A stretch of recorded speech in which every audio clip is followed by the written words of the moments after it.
All right, let's go ahead and get started.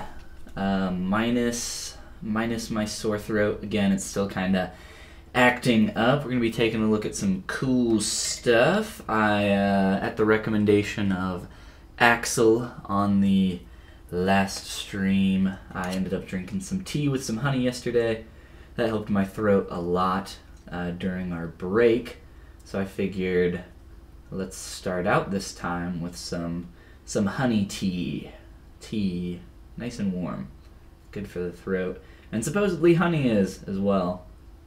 I don't know the science behind such things, but yes. I could tip this camera down and you could check out what's going on here. But my desk is a little bit of a mess, so we keep things nice and messy. The work area, always messy. It's a nice light there, it's a little blinding. Got all my excuse me, my figures, my 3D prints, you know, my vanilla frosting candle. We keep it classy over here, so vanilla frosting's the way to go if you guys need a new scented candle for your office. But yes, we got our warm tea, and we're ready to get this show on the road. We're going to be working on our gal here, Mercy. Someone actually pointed this out to me last night. I didn't even think of it, but this is actually, it's Mercy plus the cover of an old Blink-182 album, and I didn't even make that connection. Let me, where's my open browser here? Blink, oh, that's not how you spell Blink. Blink-182 Nurse. And this image right here kind of looks like Britney Spears. I'm not sure if that is actually Britney Spears. I've always thought that looked like her, but I've never looked it up.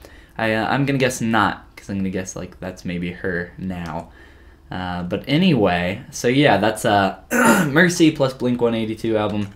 I didn't even realize that until someone pointed it out to me, but I was like, oh yeah, it totally is.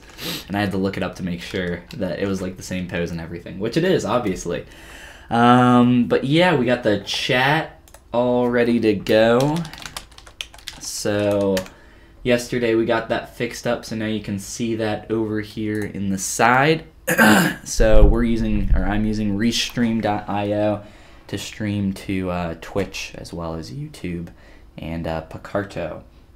But yeah, so if somebody's talking in another chat, you can see that stuff all up over here. So we're gonna finish this gal. I want to go ahead and do a little bit of tweaking, but then go into rendering and just some small tweaks. I'm not going to mess with anything on the back side here because that's never going to be seen from the render, and it's more of just a little fun sketch anyway, so it's not a big deal. So we're going to do that, and then we're going to move on to start working on this guy here. I think I was showing this concept off on the last stream. It's going to be a little bit more time before I get the concept for what I'm going to be working on next. Whew. I think it's time to start drinking this tea. But it's going to be a little bit more time until that point to the next full character, so we're going to do some more sketches and stuff like that. So yeah, I think we're going to work on this guy today as long as we have time, and I think we should. I plan to stream for about the same length of time as I did yesterday. So finish up this gal, do some rendering, and we can look at some those techniques as well. I know some of you were wondering about that yesterday, asking about some rendering stuff, so we can play with that. And then move on to our Bowser Jr. over there. If anybody knows who that concept is by, I've done some reverse Google image searches and cannot find out who made it.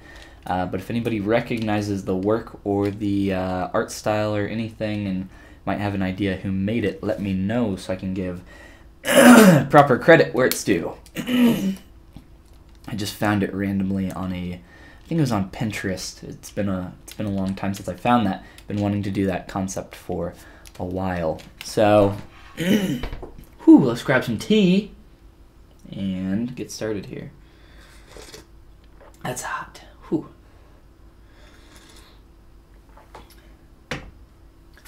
and to make sure that the stream health and everything is going good here. Looks like we're green, looks like we're good to go.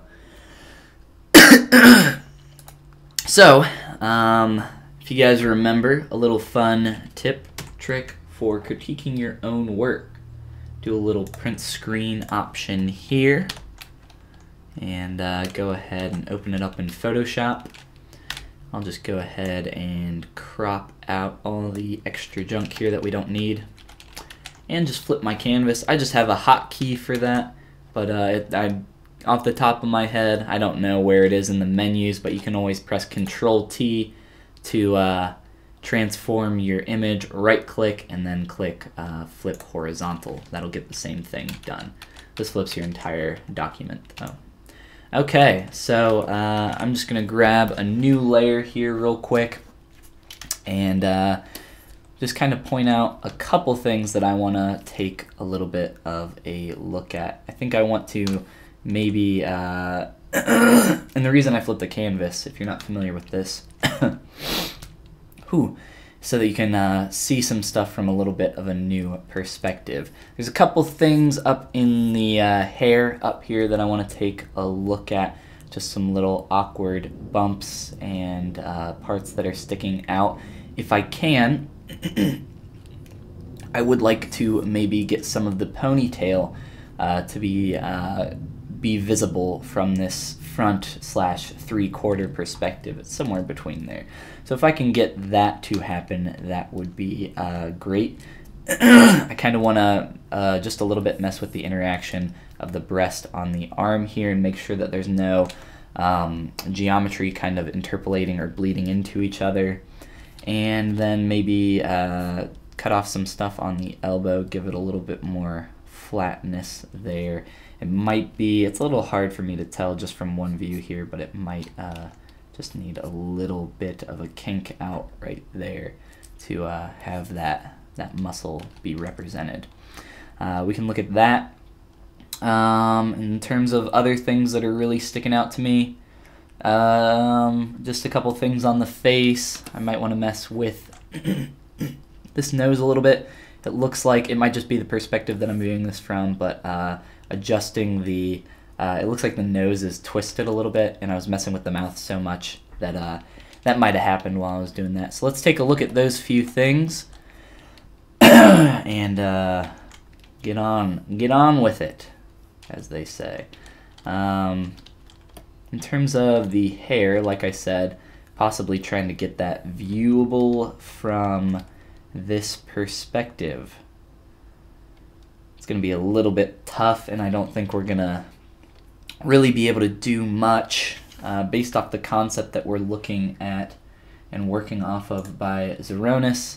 The head is tilted at about that 3/4 view, but there's a little bit of some perspective cheating going on with the hair here to where you can see all of that. And we can't cheat too much, but we can do our best here. So let's see what we can come up with. I think maybe just doing a little bit of twist here using my transpose tool might get the job done. But honestly, I think anything exaggerated too much, even that, really, I think we're getting into dangerous territory. So I think I'm just gonna leave it alone for the most part. I don't really want to break the anatomy of the hair here and have it completely defying all sense of physics and gravity. So let's not go crazy with it like we were wanting there. Some things just aren't possible.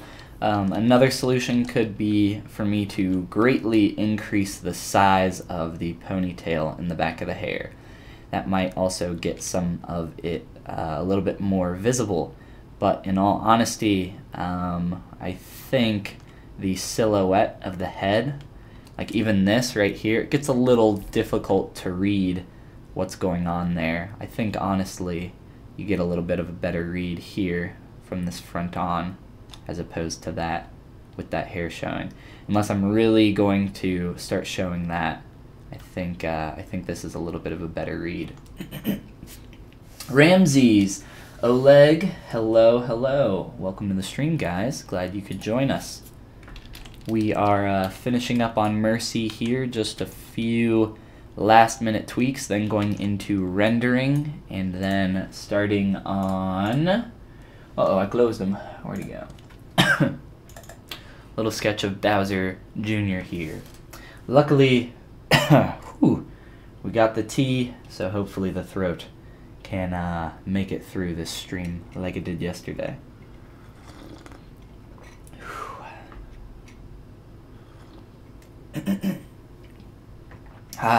Much better. Alright, so we'll get to him after we do some rendering. I know some of you guys were asking about that yesterday. I can't remember exactly who was asking off the top of my head, but we'll be taking a look at that, and hopefully some of that can be helpful to you. And let's get there. Let's get there nice and quick so that we can move on to something new and fun. Although I'm having fun working on this concept as well. A little bit of a odd transition here going on. Just want to kind of cover that up, or in some fashion. There we go. I think that'll, a little bit of moving of this strand plus that strand on the other side will get the job done for us.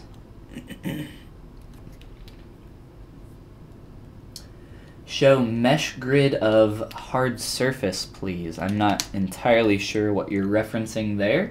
Hey Craig, how's it going? Welcome to the stream, glad to have you back. For the mesh grid of hard surface, maybe you just want to see some hard surface stuff. If you're talking about this, are you wanting to see the polyframe data of the hard surface stuff going on here?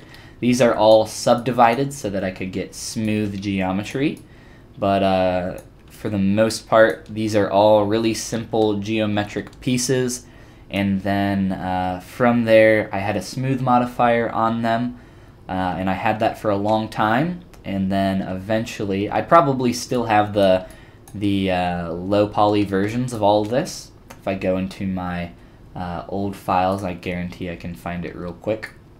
But then I had to subdivide them so that we could actually get some smooth geometry in here. And then of course all this information that is subtracted is with the new live Boolean system, but stuff like this is just poly modeled using the Z modeler brush. So these were made in ZBrush here with the Z modeler brush. Nothing crazy, but it was fun to work on. I often enjoy working on some of that stuff that exercises your control over some low poly stuff. That's always fun for me. Could you show how to do surface noise stuff but with alphas today? If we run into a situation where we need that, absolutely, but it's pretty much the same steps of everything that I did yesterday. The only difference is, see this little check down here, alpha on off. With that you can import an alpha image. I clicked that and it opened up a little window. It says import image, so you would import your alpha into there, and then you could use that to create some noise. It typically works best if that is a tileable or perfectly repeatable texture. So that's the way that you would do that, but it's pretty much the exact same process we went over yesterday, just with using that little checkbox there to import your image. And go ham. Import whatever you want. You can import some really cool stuff if you're working on some clothing, especially. You can get some nice weave textures and all sorts of nifty stuff like that. Let's take a look at a couple other things here. I think it was this arm that was kind of messing with me a little bit. Mess with this. And then after that, I think we'll probably just go into render, maybe look at a couple more little tweaks here and there. Nothing too serious, just some real quick changes that I want to make before we render this. It's nice that it's nice to just do some quick little sketches and spend a few days on those, and then just do something fun and then move on to something else. Like I said, for those that are just popping in here and haven't seen what's going on, we're gonna try to get to this guy and play around with creating him in this stream. I think he will be a fun one. Bowser Jr. Not sure who made that concept, so if you know who made it, let me know, and we can give the credit where it's due. Oleg and Ramses says, thanks. Absolutely, guys. Thanks for coming and hanging out on the stream always. Always appreciate you.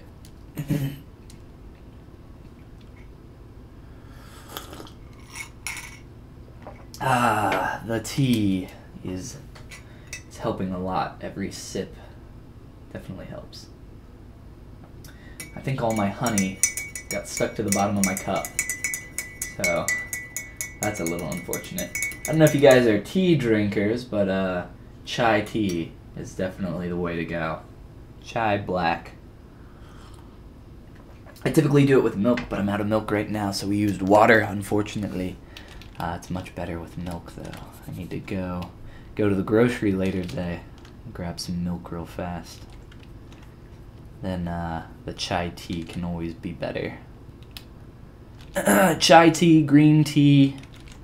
I didn't really like green tea until I went to Tokyo. Did some study abroad there. Then it really grew on me, and I love green tea now. And I'm not talking about like your typical Lipton iced green tea, like that's 30 grams of sugar. Like some traditional nice green tea can be really good and relaxing. If you're not familiar with tea too much, typically the black tea has caffeine in it, and then most other teas tend, like green tea or something similar, tend to be a little bit more forgiving on the caffeine.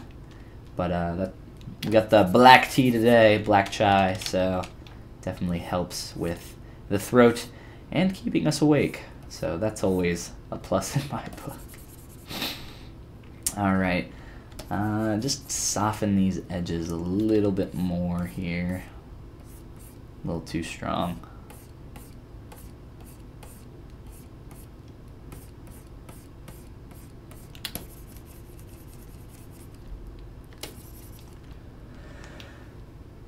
You should try it. You should. Who? You should try not coughing. You should try the Egyptian way of drinking tea, Shea Koshari. I'm not familiar with the Egyptian way of drinking tea. I hope it's not something super weird, like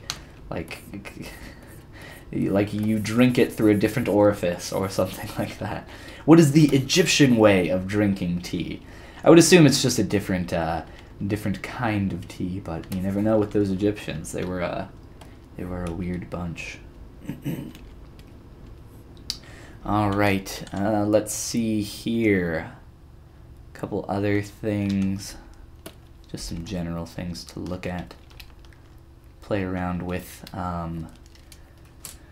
positioning this, and we can set up some rendering settings and stuff. I'm going to use the Z plug-in ZBrush to Photoshop master little thing over here and go into render and set up some settings in here. I showed this off yesterday, so if you guys saw that or missed that, here are some of those settings again for you.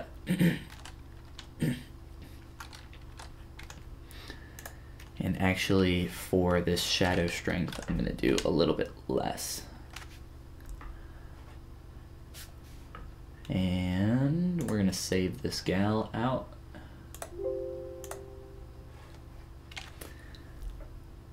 And I'm also going to increase the size of my document.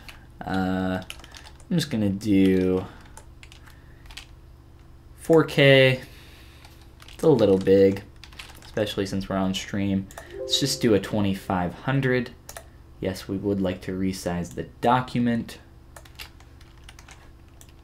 Always save before you resize your document and drop your model back on your canvas. ZBrush tends to crash on some high poly models, and mix that with a large document, and it's a recipe for a crash disaster. So get those quick saves in before you do that. My recommendation to you. Maybe mess with perspective a little bit here.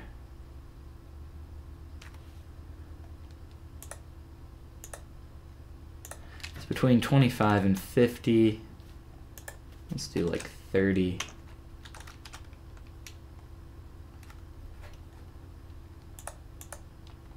Stick with that for now. And find us a nice little angle to render from here. And once you find a good angle, it's nice to turn on your timeline and click up here so that if you mess up anything here with your model, you can always get that back pretty quickly with your timeline. Okay. So I want I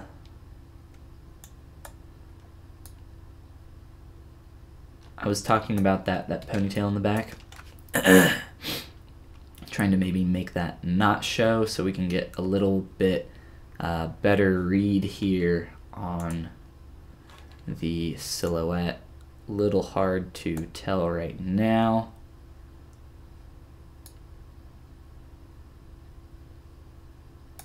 But yeah, I think that's a much stronger silhouette there. Try to find a little bit of a middle ground.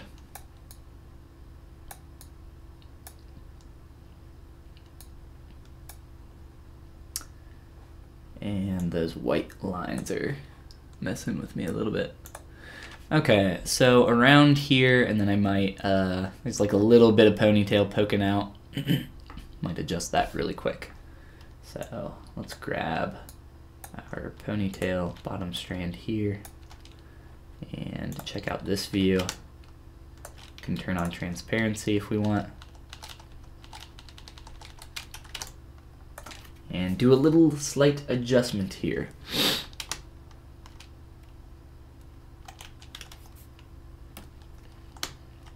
Have to have ghost mode on if you are attempting to sculpt through another object with transparency. Okay.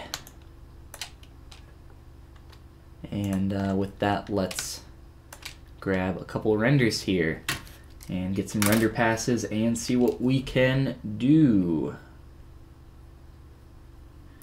All right. Again, just gonna save that out real quick after those changes.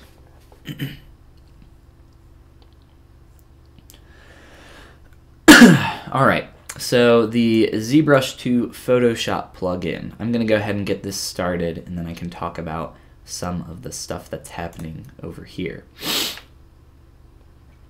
So I clicked Send to Photoshop. It's essentially a batch operation that's going to export a bunch of different render passes and that sort of thing to Photoshop and put them in different layers for me. This is honestly one of my favorite little additions to ZBrush in recent years.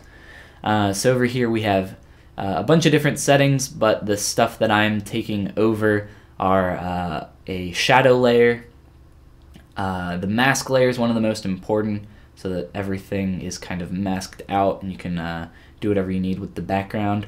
Lights are very important in my opinion. You can kind of adjust those and get a little bit of a different lighting setup if you want. You can get a little bit more side lit or backlit, whatever you want to do there.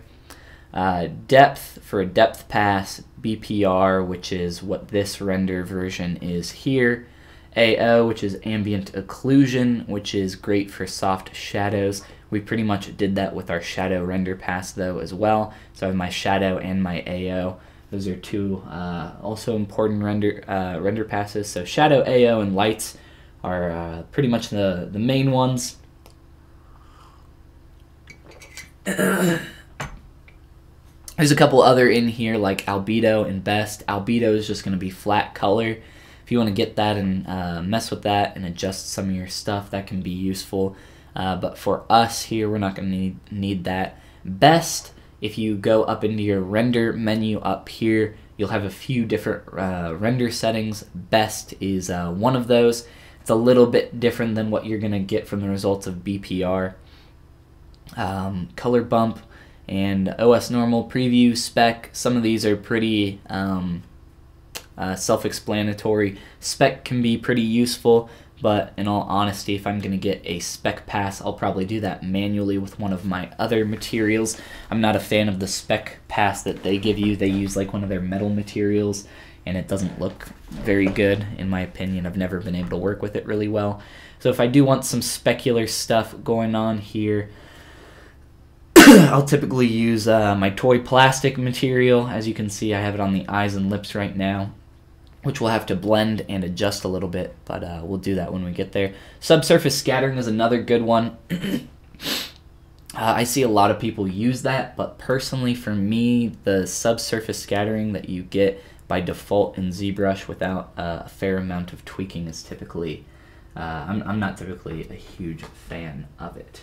So that's pretty much the ZBrush to Photoshop plugin. If you guys have never messed with it, I highly recommend it. Like I said, one of my favorite additions to ZBrush in recent years here. So next up, after we get that into Photoshop and start messing with that, after we're done with all that, we're going to take a look at Bowser Jr. So just some kind of pre-thoughts here for sculpting. His eyes are a pretty unique shape. Overall, I just like the design of this character, and I thought it would be fun to work on. We only have a singular view. I can't see his shell from the back, so we're gonna have to grab Bowser Jr. here. And you can see that the art style for the traditional character is quite a bit different than what we have here. But yeah, I think he'll be fun. There's Bowser Jr. Yep, there he is. Bowser Jr. is just so adorable. I love him. Now actually, maybe, oh wow, this is a great reference. So I wonder, maybe that's not Bowser Jr. There is a difference between Bowser Jr. and Baby Bowser. They're not the same. He doesn't have the little bandana thing. What the heck what is going on here?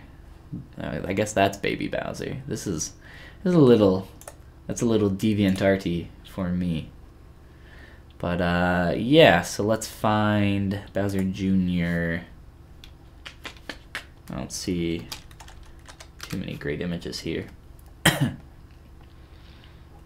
did see that one. This is what I'm looking for. I'm looking for more of the official artwork here. That's pretty neat. We've never seen a dry bones version of Bowser Jr. I think his shell, it's pretty similar to Bowser's. It's got like the traditional turtle shell shape, and then the spikes that have the orange torus around them. So we can try our best to attempt to replicate that from some of these views. This one's a little bit easier to see some of that. I think this is the model from Super Mario Sunshine there. So we can take a look at starting with the head probably, and then go into the body, legs, and arms, and shell from there. We'll start blocking all that out one at a time. Let's check how this is doing. It's going through the lights currently. So for the lights, it does, I think, 4 different lights by default. It does, or actually it does quite a bit more than that, but it does a right light, a left light, a front, and a back light, and then it does like a front right, front left, back right, back left. But these are, like I said, some of the most important render passes that you can get here, because it really allows you to kind of play with the lighting of your model and help in that quite a bit. So if you're trying to change the mood or the atmosphere, you can do that pretty quickly. But we'll probably do more of a flat lighting here, but we can experiment, see what we can come up with. Unfortunately, we can't use ZBrush while this is happening, and thankfully we only did 2500 by 2500 for our render instead of 4K would have taken forever.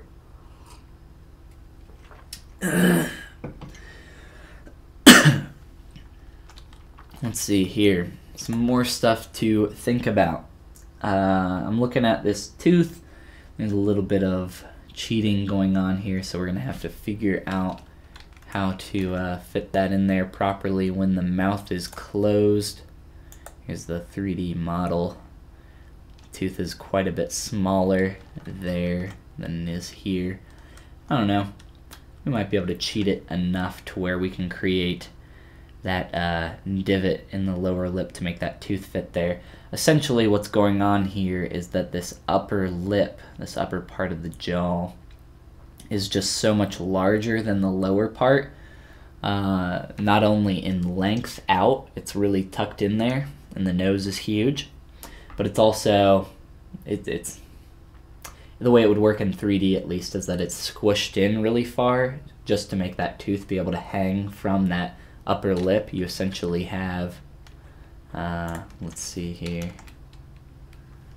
you essentially have a little bit of a shelf that's going to have to exist between that lower jaw and upper jaw so that the tooth can overhang there properly, and you also have to have room for the lip to kind of bulge out around that tooth as well, looking at this from a kind of front perspective there. So that'll be something interesting to tackle. Proportionally, I think this will be pretty fun and interesting to tackle and figure out how these legs and arms and everything are going to connect to this body pretty well. We're going to have to keep this pretty clean, which is always a struggle in ZBrush when you're trying to mock some stuff up quickly. But here we go. We got all the render passes coming into ZBrush. All right. So we can go ahead and get started messing with some renders here. By default, it saves this in some random folder that we don't care about. So I'm just going to move this save file real quick here and move that into my images, renders. All right. So we have almost everything turned on here by default. But we're going to go through here and take a look and explain all of what's going on. ZBrush does some nice little organizing here for you. We'll start here up at the top. This is your just main group folder. It also allows you for anything that you put within this folder structure, it will be masked out. So as you can see here, as I start to paint, it follows with the mask of this. So very useful. You have some more masks in here if you need the actual mask, which we will a little bit later, so we'll look at that.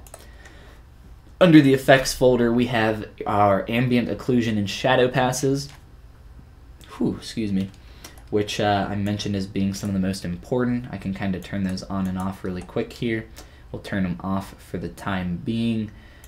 Geometry passes. Here we have our subtool ID, If I turn this on, I can essentially do a select color range, and then I can say, what subtool do I want to modify and maybe make some changes. I want to make some changes to this left arm here. So I'll just click on that, select it, and adjust this fuzziness value, and click OK. And now I have a nice little marquee selection over just that color. So very helpful for selecting different areas of your model. Depth pass, I'm not going to use that, not this time at least. And then a bunch of lights here, and I can turn all those on and you can see how that works. But I can turn on a couple and you can maybe see how that changes the lighting and shadow here on our model. So we'll play with those, and I'll show you typically how I go through rendering this sort of thing. Let's go on back up to the top. Under Effects and Shadow and Ambient Occlusion. The shadow pass here is set to 50% by default. And if you look here, we'll start off just the BPR render here that we have. It already has the shadows, the settings that I chose to render with. So if we go under Render BPR Shadow, 0.2, 45 rays, and an angle of 15 are what I chose, and you can see the shadows here that are rendered with those options. So there's already some shadowing going on, so this shadow pass is for me to kind of exemplify some of those shadows a little bit more if I would like to do that. For the time being though, we're going to leave that off. Ambient occlusion, if you're not familiar what ambient occlusion is, you can look up and research more information on it, but the SparkNotes version of what ambient occlusion is as you have a crack or a crease and the light tries to get bouncing off of walls and all sorts of other stuff, it has a little bit more trouble getting inside of a crevice. If you pinch your fingers together like this, you can just look at the crevice that your fingers make and see how light has a little bit more trouble getting in there. That's ambient occlusion, those little places where light struggles to get. That's the quick SparkNotes version, but you can research more on that if you need to. It can help show form a little bit better, but for me, I think right now it's creating a little bit too much dark going on. And of course, with my render settings here for the BPR, I had ambient occlusion turned on already. So we have some of that in there. Let's go ahead and play with our lights. So like I said, this is probably the most important thing here with your setup. Can help set mood and all sorts of stuff. So we can take a look at some of these, and I have my little navigator up here. Gives me a nice little thumbnail view, which can be very helpful. I'm a big fan of the backlight from the top view. I use this light quite often. I typically never use 100% of any of these lights, so I'll start off by turning it on and then adjusting the slider to find a place that I am happy with that light being at. So what I'll do is I'll just adjust the opacity slider and typically look up here in my thumbnail. I'll flip my image around a few times if I need to get a better view of that and judge whether it's helping my image, or if I do not like it, I will obviously not use it. Whew. Alright, so we can play a little bit with that backlight, as well as one of the backlights here. Typically, I'll try to light my image more from one side than the other. We can kind of play around with which one we like more. I think I'm going to do this simply because of the eye reflection coming from this side, having it lit a little bit more coming from this way, and we can adjust that opacity as well. And of course, down here we have our front lights, and we can mess with this light here, our right light, and adjust some lighting effects that way as well. It's a little bit stronger on that backlight. I think maybe a little bit too much. I can adjust that. I do like having a little bit stronger backlights though, just because I think it adds a nice little bit of character to your image. Let's leave that at max for right now, and what I'll probably do is end up adjusting the entire light folder here.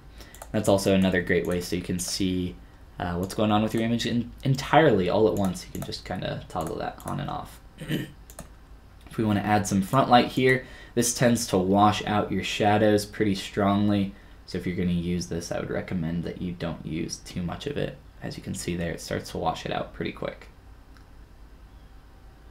You can use it to brighten up your image just a little bit if you need to. I think we'll try maybe 15-ish.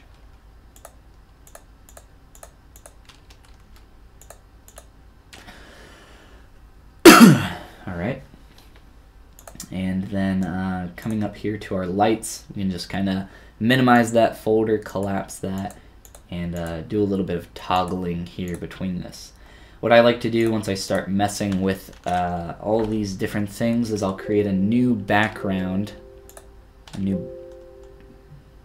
not sure why that's freaking out on me. A new background color.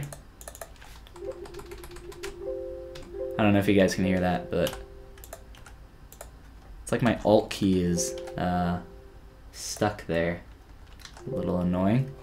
But yes, so a couple different background colors, just so you're not working with black the entire time. You can get a little different view here for what your image would look like with a lighter background. You can also do something in between. I don't like to work with colored backgrounds while I'm messing with the render of my character, but I will kind of slide between these. Personally, I want to get it a little bit closer to my background color in ZBrush. I'm actually a little bit of a fan of that, which is why I use it. Helps keep the focus on the image, and I don't really think that for something like this, the focus needs to be on the background. If anybody knows what's causing that and why whenever I hit a key, Windows dings, let me turn on my desktop audio real quick, just so you can hear this. Alright, it's not doing it anymore. Alright, whatever I just did fixed it, so maybe I just had to click outside of the window for some reason, whatever was happening there.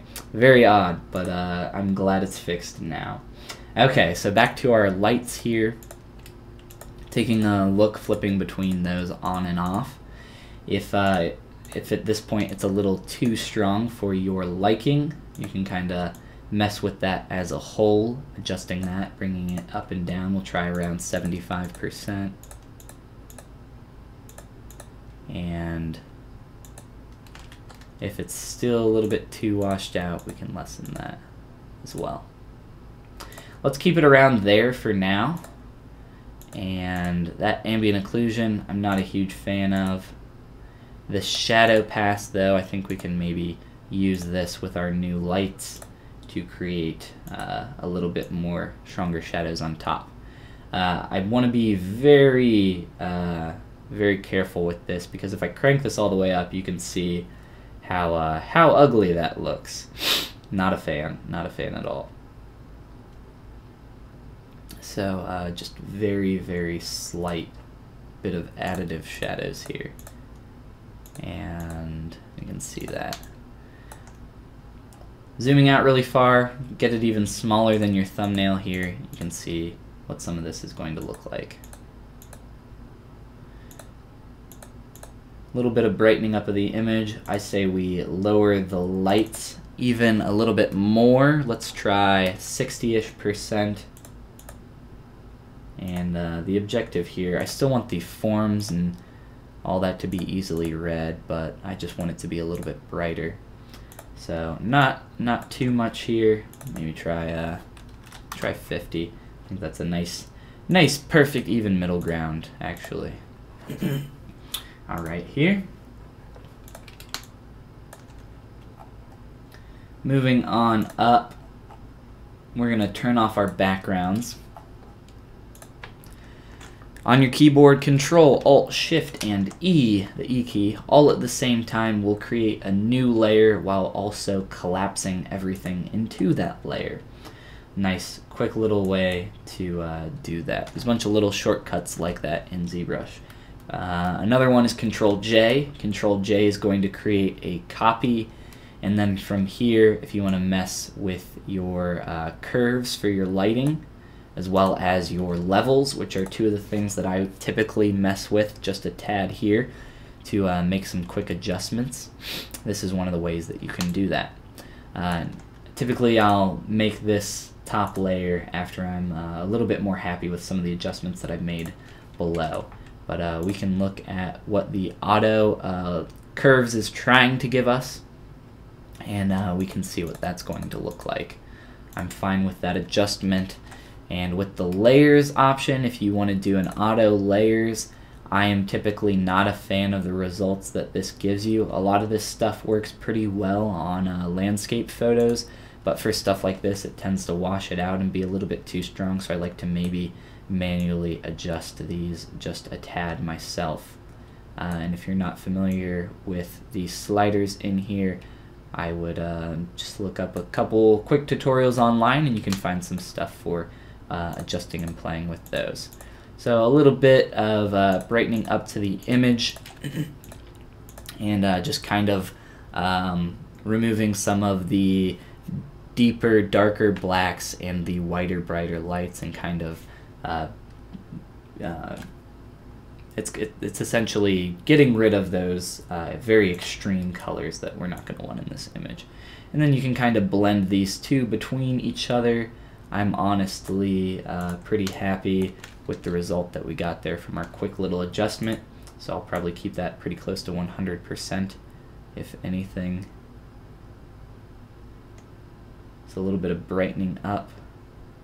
Yeah, I think that looks pretty good. Pretty good change. You can toggle between those two. Looks a little still dark even after all the lights we've added on there. So let's quickly go back through and take a look at some of the stuff that we've done here. Just the base BPR render.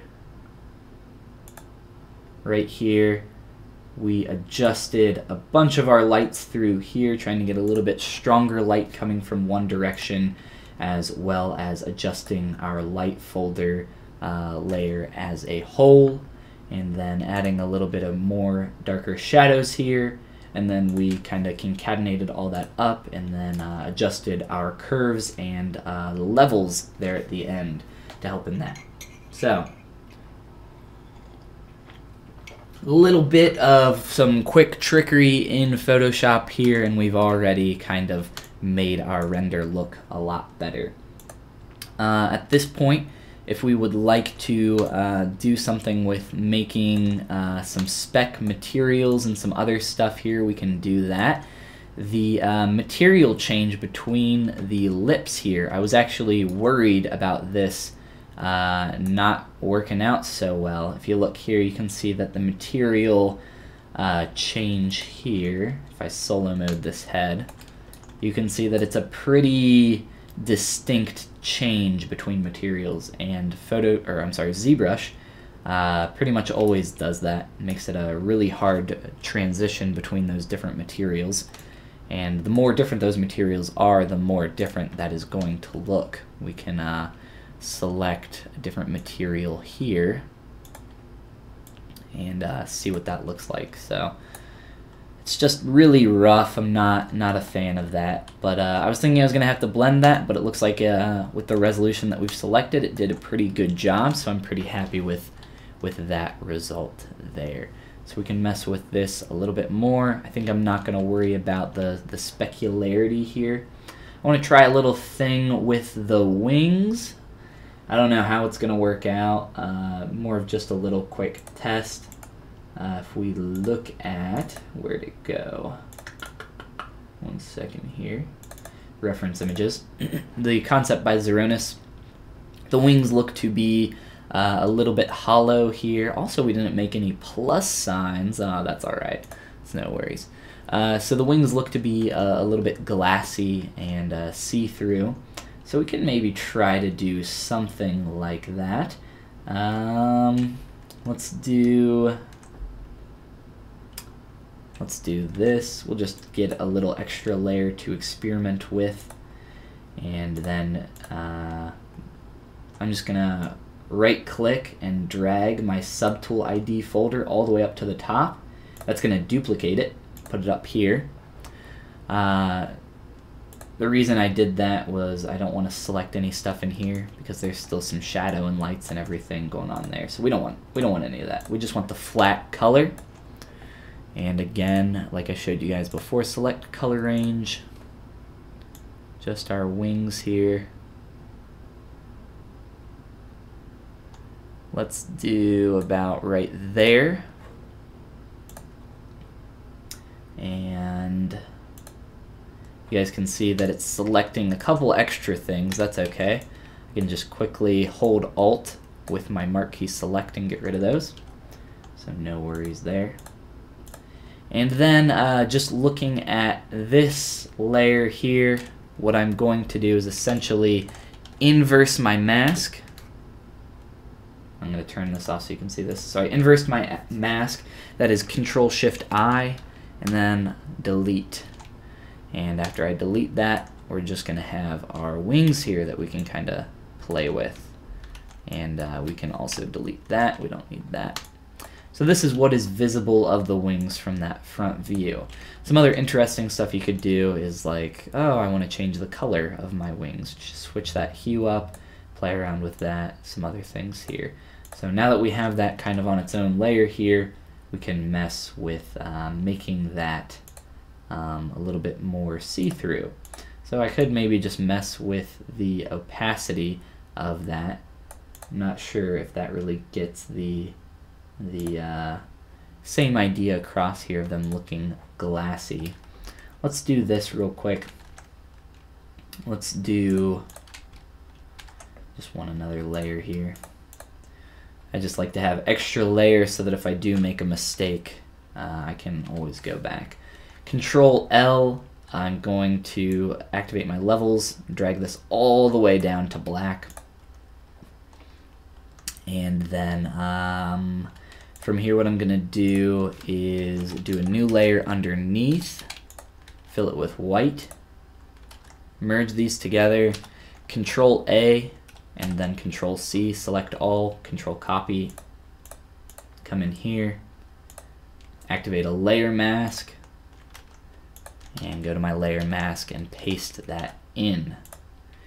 Now the wings will be not quite, or it's supposed to mask out the wings, but obviously we missed a little bit there on the edges. I think that's okay. We'll leave that and we'll mess with that a little bit later if we do like the result that we get from kind of playing with these. So let's just play with them a little bit and see what results we can get. So going into our hue / saturation, they were pretty saturated and they were pretty light. The problem with that is we start to lose some of our shadows and forms there, so I don't want to do that too much and possibly mess with our opacity. I think what it's going to end up doing is just making them look like they're more in shadow and they're darker just because of our background color.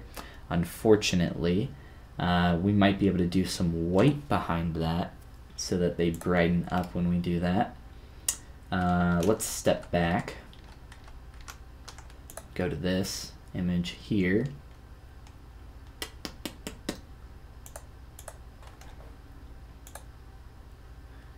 Just want these wings, or actually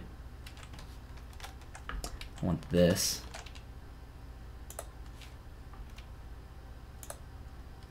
And layer mask.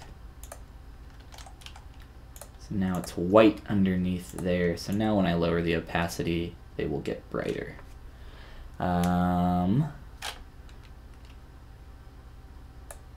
Not quite the effect that we're looking for, I don't think.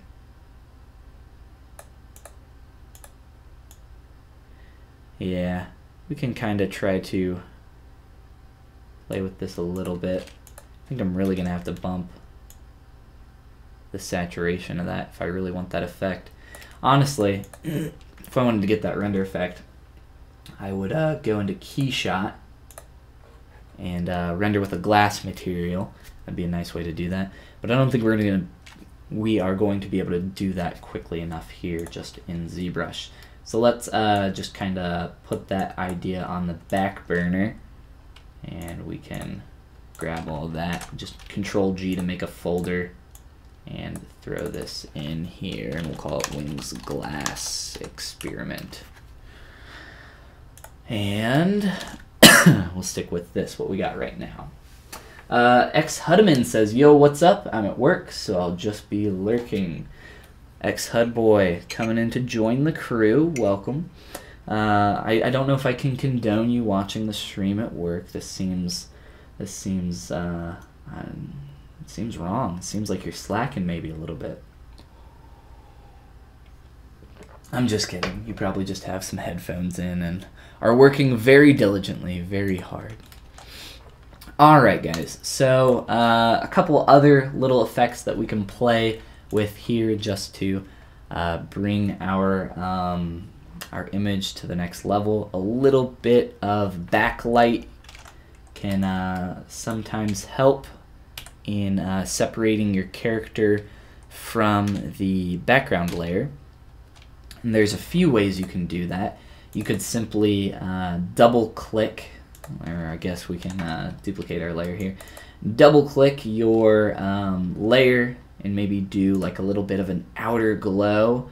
I don't know if you guys have ever used any of these effects here. Play with the opacity, the spread, the size. So there's some interesting stuff that you can do in here. I'm not really a fan of it. With some experimentation though, you can get some really cool stuff.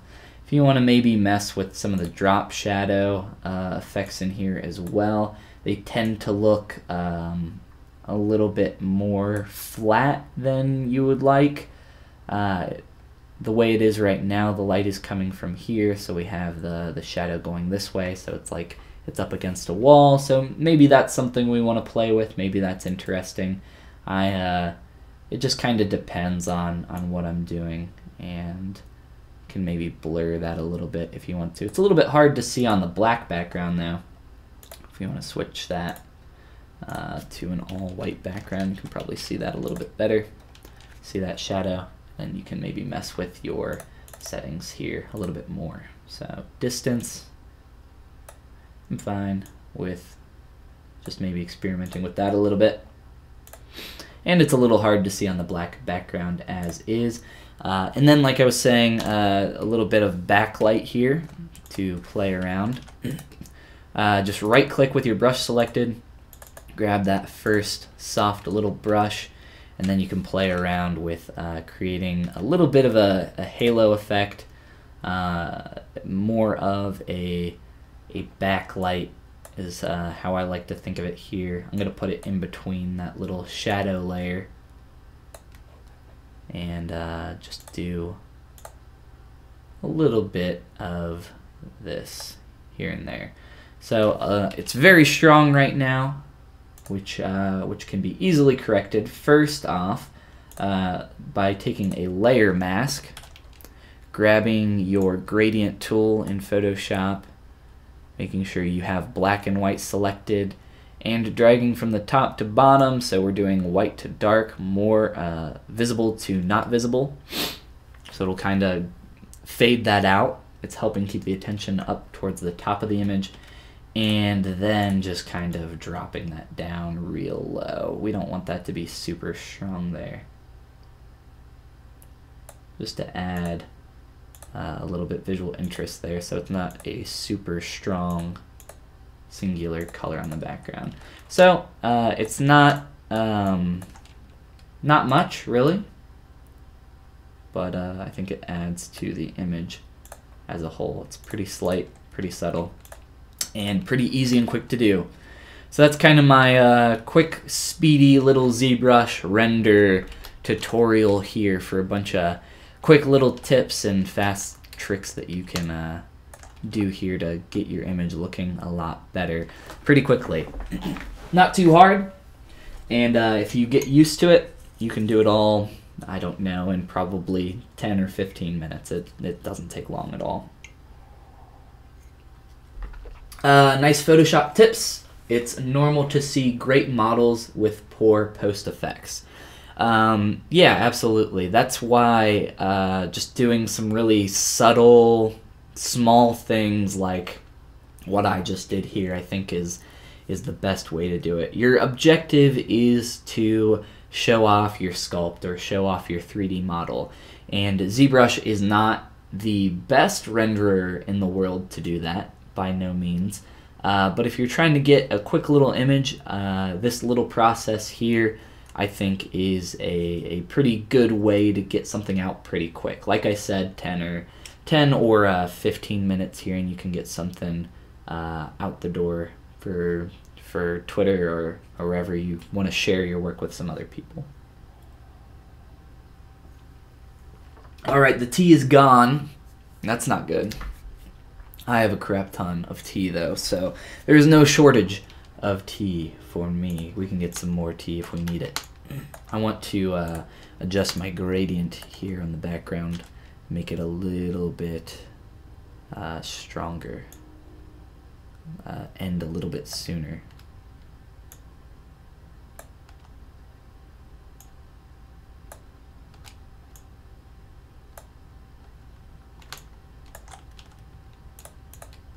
So, like I said, it's pretty subtle, but it'll help draw the focus up towards the head.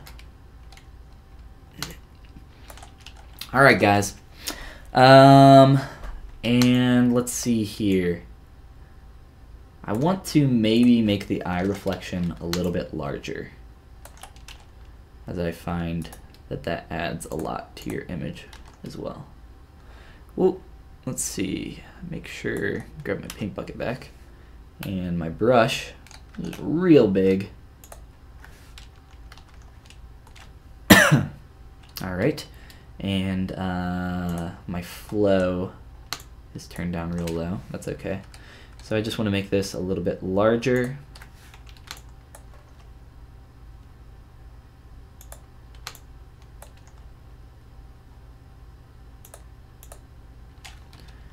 I'm just going to Control J to duplicate that a few times and then merge them all together.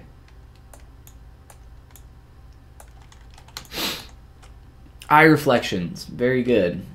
Everybody loves them eye reflections. Lip reflections as well. That's why we used that, what was it, toy plastic material. Adding, you can also just go around and add some little highlights. Crap. If you are smart enough to do so, I would recommend, you know, going around and adding. My pen's not working, so I can't do any of that right now, unfortunately. But if you know what you're doing, you can go around and manually add some fun little highlights to your character here. But because I would have to restart Photoshop and everything, we won't mess with that. So we got our eye reflection there. And then the last thing I'll do is probably just kind of merge all that again together to the top layer, which is Control-Alt-Shift-E for that final merge there. And then grab all of this, Control-G to group it, and we'll just call it Adjustments. Turn it off. And there we go. Toggle that on and off. Pretty easy.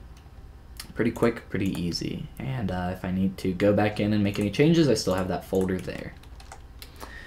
And the last thing I'll typically do, if maybe I'm going to post this on Instagram or Twitter, if you want to sign your work or whatever you typically do with your stuff so people know it was made by you, I tend to just grab my little F logo and throw a tiny little F up in the corner somewhere. And Just like that. Now people know where she came from. All right. So just like that, pretty quick, pretty simple. Oh, and of course, Control-Shift-S. Come in here and we'll do like JPEG, or if you want to do lossless PNG, and then save that image out. I'll just do a maximum quality JPEG. That's fine with me. But once you got your image, let's see here. What I typically recommend doing, what I like to do is I got my other monitor over here. I'll take some image and drag it back and forth. I'll typically do this in Photoshop as well. I'll maybe throw it in Dropbox and then look at it on my phone and see how I like it, as well as typically what I like to do is I'll throw it in Dropbox and then wait like a couple hours or something, and then look at it later and I'll be like, I should change that thing. And then I'll come back to it and make some changes that way. So that's another good way that you can get kind of a quick little end pass on that. But other than that, I think we are kind of good here to move on to something new, unless you guys got any specific questions about the process. I think that's a good end slate there. Let's just go ahead and close out of all of this, and we can reopen ZBrush and start fresh.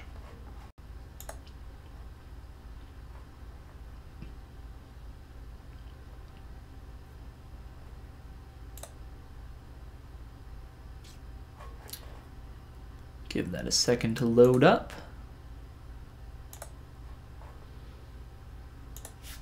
All right, and just go ahead and open up my menus. Get ready to go. And of course, let's import our image.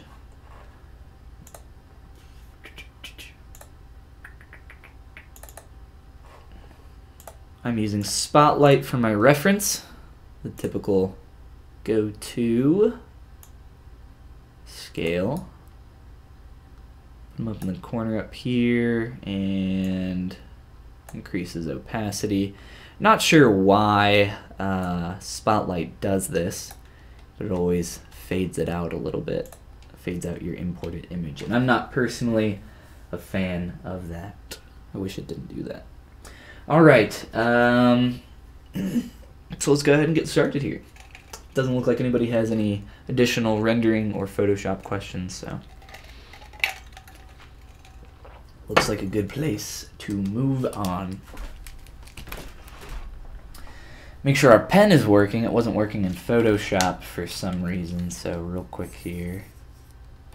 Yep, looks like everything's good to go.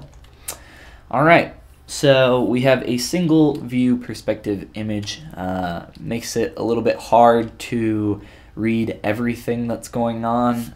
This is a very particular art style for Bowser Jr. I'm not going to find additional reference in that art style, so I'm going to have to kind of interpret that as best as I can.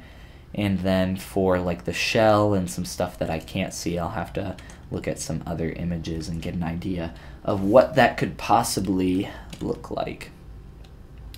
So I think we'll just kind of start off with the head shape, which is essentially a sphere, and then move on from there, making some adjustments with the nose and the mouth and how that wraps around there. The nose is a pretty interesting shape. It's much larger than the head, or not much larger actually. If you move that over, it's actually probably about 10% larger if you look at my little red circle there as I hover over that. So we can try and play with that, get that to scale.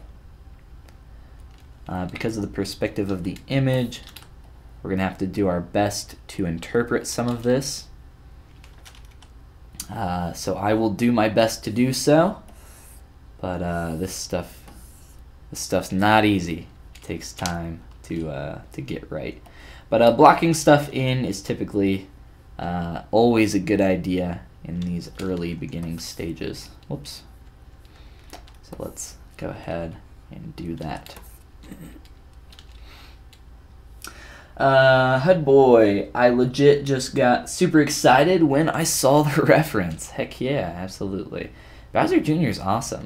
I'm a huge fan of pretty much anything Nintendo, but the design of Bowser is just, I don't know, it's really cool. I just like it. So I'm just gonna kind of play around with tugging and play around with tugging. I'm just gonna play around with tugging. Don't say that in public, people. I'm just gonna tug some stuff around here, which sounds even worse, almost. And adjust some geometry. Sounds a little bit better. And get us closer to what we're looking for. I recommend that you try to get in all those parts and pieces as quickly as you can in the beginning. Keep it rough. Keep it as rough as you possibly can. You're going to be better off for it. I think I want to scale this down. This is going to be a balancing act of me kind of going back and forth with a lot of this stuff. It narrows towards the bottom. Just trying to figure out the shape of this stuff and interpret it correctly can be really tough because you're essentially interpreting something that is done in 2D that was not specifically designed to work in real life, to work in 3D.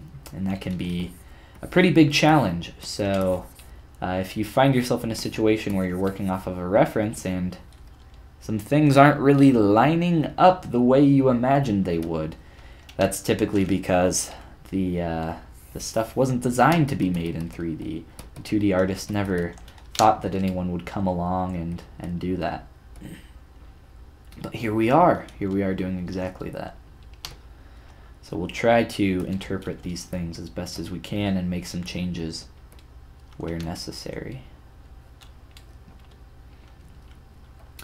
Duplicate some parts and pieces so that we can have a nice little insertion point for all of this.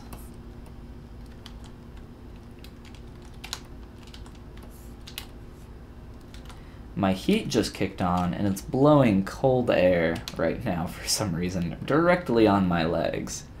I feel like technology is at a point where heat should don't blow that air until that heat's ready to go, please. Just hold off. Just wait a minute. It's okay. I don't need that cold air directly on my legs. This seems counterproductive. So I was talking about that tooth earlier.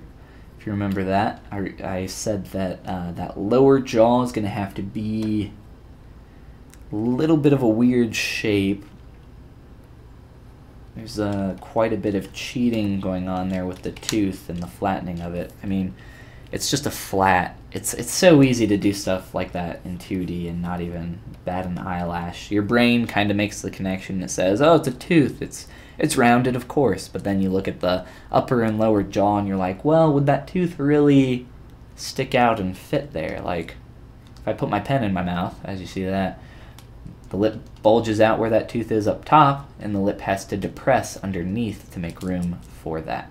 So there's some trickery going on, and we have to interpret and fix all that. Got a little turned around at what I was looking at. And I've done a Bowser Jr. sculpt before. For Sculpt-Timber, if you guys remember that, if you guys were hanging out during those live streams. That was a ton of fun. We did, oh gosh, probably 15 to 20 different little speed sculpts throughout the month of September. It was a lot. It was a lot of work that we ended up doing, and I streamed most of it. But Bowser Jr. was one of those. So if we wanted, we could use that as a starting point. I did his head. I did a quick little head of the character. So if we wanted, we could do that as a little starting point. But I think this is more interesting to kind of see everything from the start and how I work and just go with the process.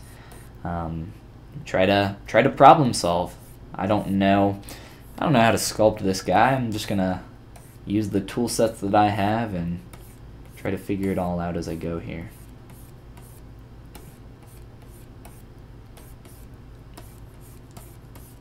Just kind of trimming this down a little bit. I want to do that quite a bit more, actually.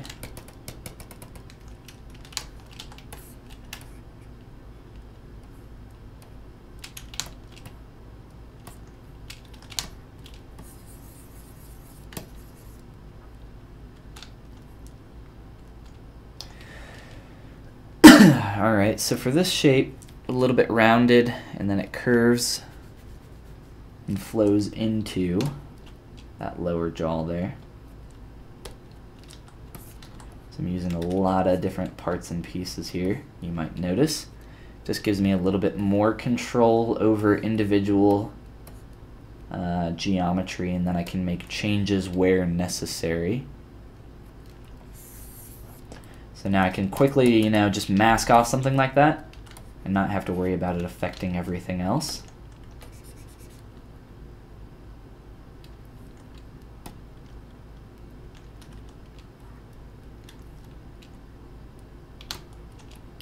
A little bit of some modular sculpting, I guess, is how you could kind of think of it.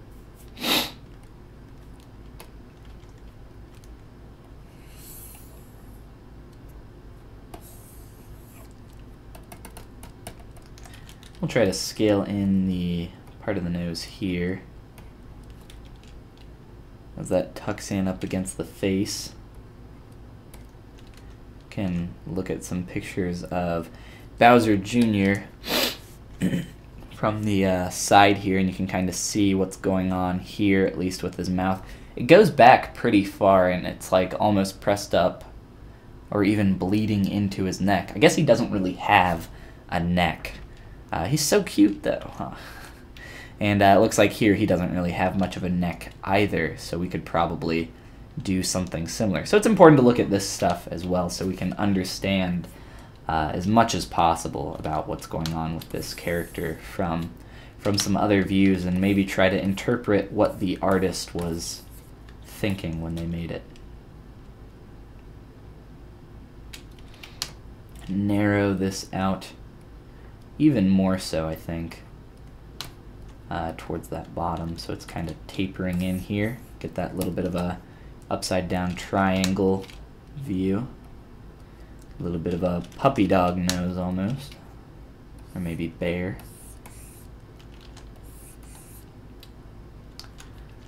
I'm exaggerating this crease right here. You can see it comes to a little bit of a point there. But I'm just going to kind of exaggerate that for the time being, and then I'll soften that later. Get rid of these poles by dynameshing. Keep it at a relatively low resolution so I can still keep a very simple and basic shape as well.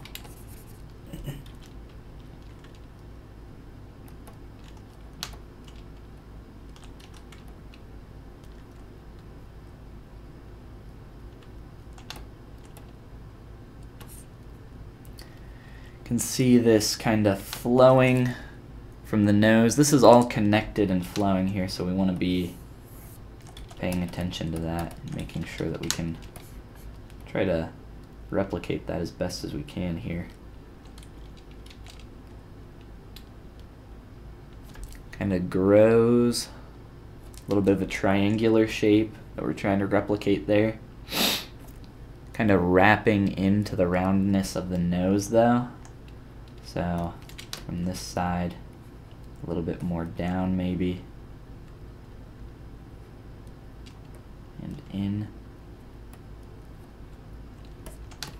making sure that we get that angle there as it wraps around the roundness of the head.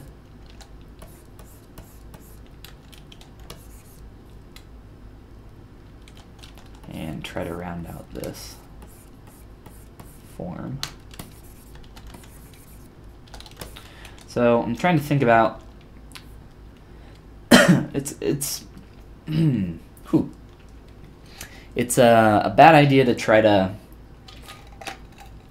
work like this if you're not really good at seeing the big picture, because you have to kind of think about, yes, you are splitting these all into individual parts and pieces here, but you have to be able to wrap your head around the fact that all of these parts and pieces are working together to form, you know, all this entire shape. And that's you know, that's obvious when you think about it, right? But I don't know, it's tough.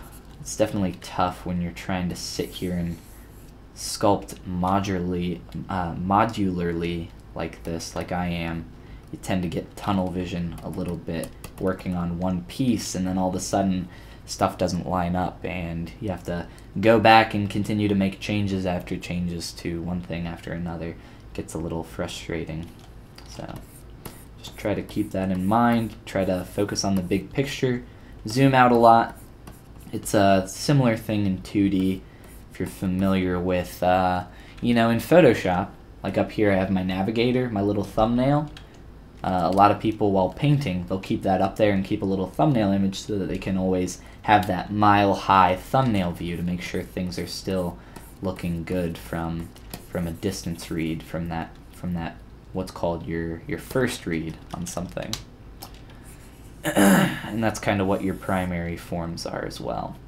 So just trying to keep all that in mind while you're working here. It can be tough. Try to do our best though.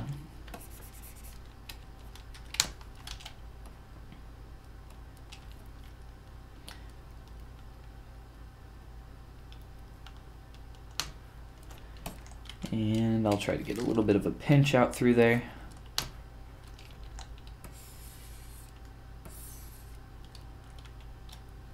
Just starting it off really sharp. Exaggerating the shape there. And then I'll knock it back down. You can use the standard brush or maybe even an inflate. I'll just use the standard brush real quick to get a little bit of an exaggerated lip in there. And might not be exactly the shape I needed. We'll stick with that for now. Do a little bit of a Dynamesh to kind of get rid of those excess polys that we don't need. Try to clean this up. Wrong brush. Trying to trim that in. There's a few different trim brushes in ZBrush. Some of them aren't even called trim brushes. There's like the H polish brush, which is probably one of your better ones. But I prefer that trim dynamic brush there that I was using. It's a good one. I would definitely recommend working with that if you like using any of the clay tubes brushes or the clay buildup brushes. Rohit, welcome back to the stream. Glad you could join us. We finished up Mercy. I'm not sure if you wanted to see any of the rendering processes. I can't remember if you were the one that was asking about some of that yesterday or not, but we went over that previously in the stream working on Mercy here, so if you want to see, or if any of the new people just popping in here are interested in that, you can always scrub back in the stream and watch that, as well as watch it on my YouTube channel once it gets uploaded there. As soon as I'm done streaming, it starts processing and begins to get uploaded. So no worries there if you missed anything. It's always available if you want to go back and check it out. Let's adjust this nose to taper it in towards the back as well.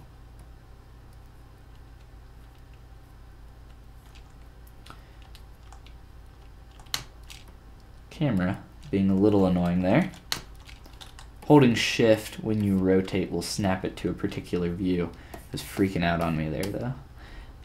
Every once in a while I'll do the Y only rotation. Typically I do that when I'm like showing off a model to someone, just because I don't know, some people get disoriented from me kind of going all over the place here in every which way. I prefer to have that control over my rotation just so I can really look at my model from every single angle even upside down can be pretty helpful a lot of the time. Which seems a little strange, but it's similar to kind of flipping your canvas in Photoshop or something when you're drawing or painting. It can be very helpful for just getting a different perspective and a different read on your model, your character, whatever you're working on. All right, let's take a look here. Working with these cute little rosy cheeks. And bringing that shape into what is going to be our lower jaw. If I can select it.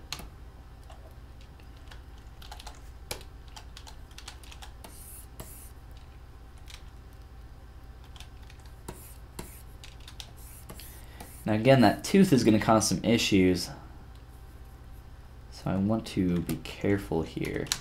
Also, looking at this from this angle lets me know I need to tuck this in a little bit, and I'll start blending a lot of these pieces together here shortly. And that'll help us with this for sure.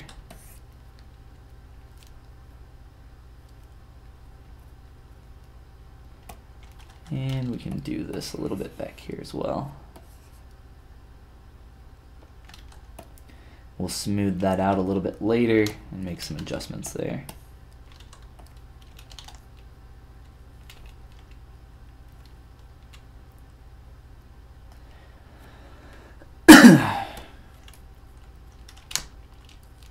Little bit of, I think we're gonna have to start off trying to make this not have room for the tooth and then connect everything, and we'll have to make some changes after we kind of start making some more sense of this stuff in 3D space. Let's make a couple more strokes here, just a few more adjustments, and then we'll take a look at adding some of our other parts and pieces in for the face. I like to work on the face of a character first when I'm sculpting, simply because it's the most important part of the character. It's where all the attention's going to be, and if the face isn't any good, it's not really going to help your character in any way. The rest of your character probably is not going to look too great if the face is not looking good. So I like to start off with the face, the head, and try to get that to a point where I'm comfortable with it before going too crazy on some other stuff. But again, it's nice to get a bunch of parts and pieces in there. So typically, if I'm working on like a human character, I'll start blocking in the head and maybe the torso real quick while I'm also working on the face. That can be helpful.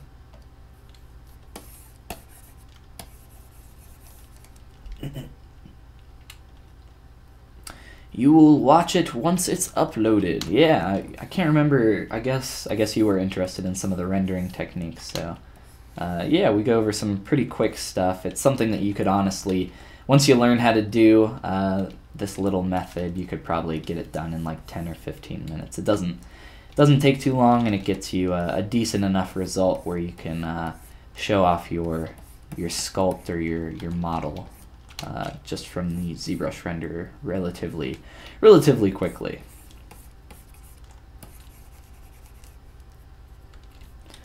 All right.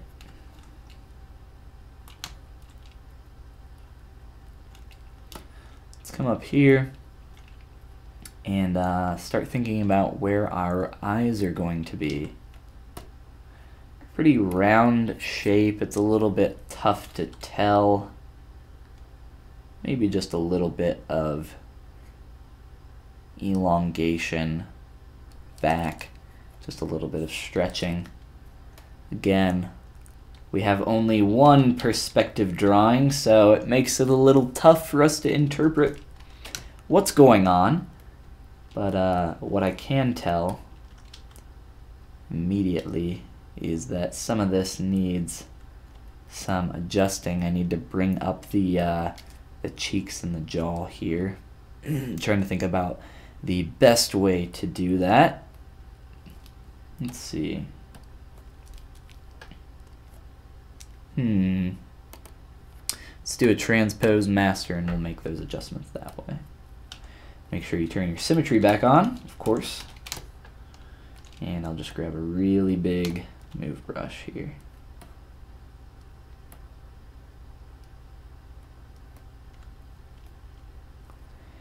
And I'll probably have to do some widening out on the lower portion, as well as some squashing for that lower part of the jaw. It's a little too thick.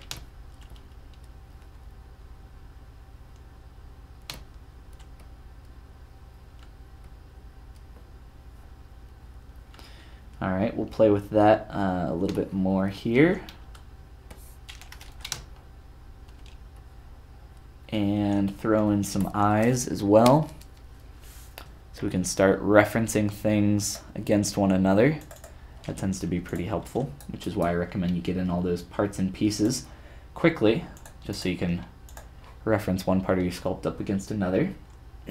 So for our eye shape, the eyes are a pretty unique hard cut shape there, so we can try to replicate that. I think I'm just going to attempt to do a quick mask here.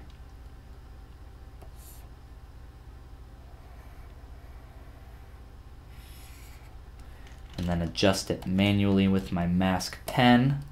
And again, that's going to help us reference our jaw and everything else up against our nose here.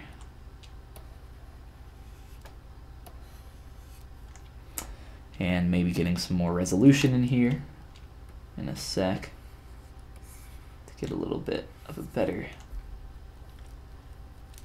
shape.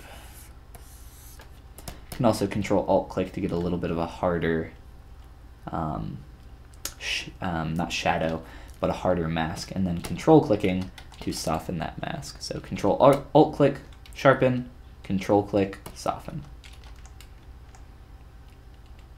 So I need to bring that jaw up and forward, or bring the eyes out and back.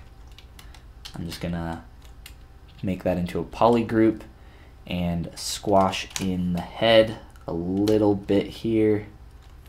Squash in that shape, pull it out at the top, and also pull it out at the bottom.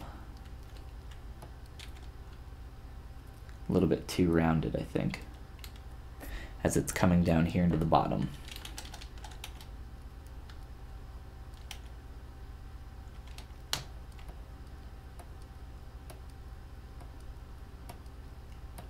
Just trying to be very gentle here, as you can. The move brush is powerful.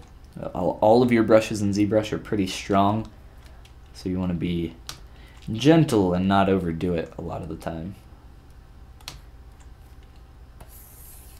Whoops. Try to fix that mask there. I'm going to try to just scale this up a wee bit. I'm going to exaggerate it a little bit and then try to pull it back by softening my shape with my smooth brush.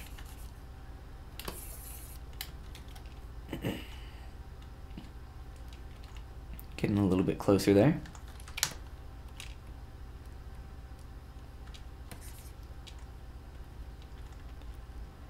And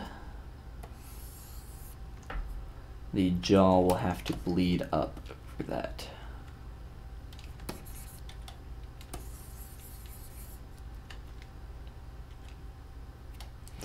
All right. We can try again. Let's see where our eyes are now. Step on up. Let's just go ahead and redraw our eyes. Again, we'll have to move this cheek forward. So let's go ahead and attempt to get that a little bit better into position. Get our correct symmetry turned on there.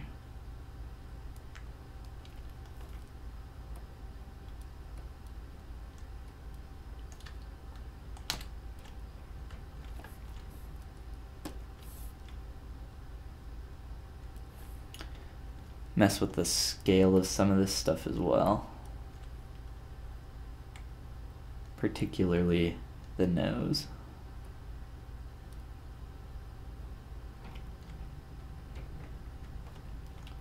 Perspective makes it look even larger though, so that's my fault for turning that on.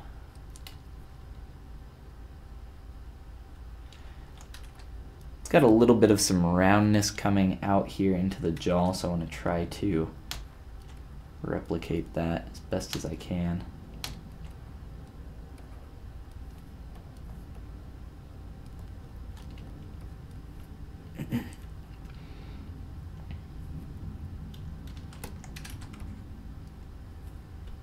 And kind of wrapping this shape, trying to get that nice S curve that you see there.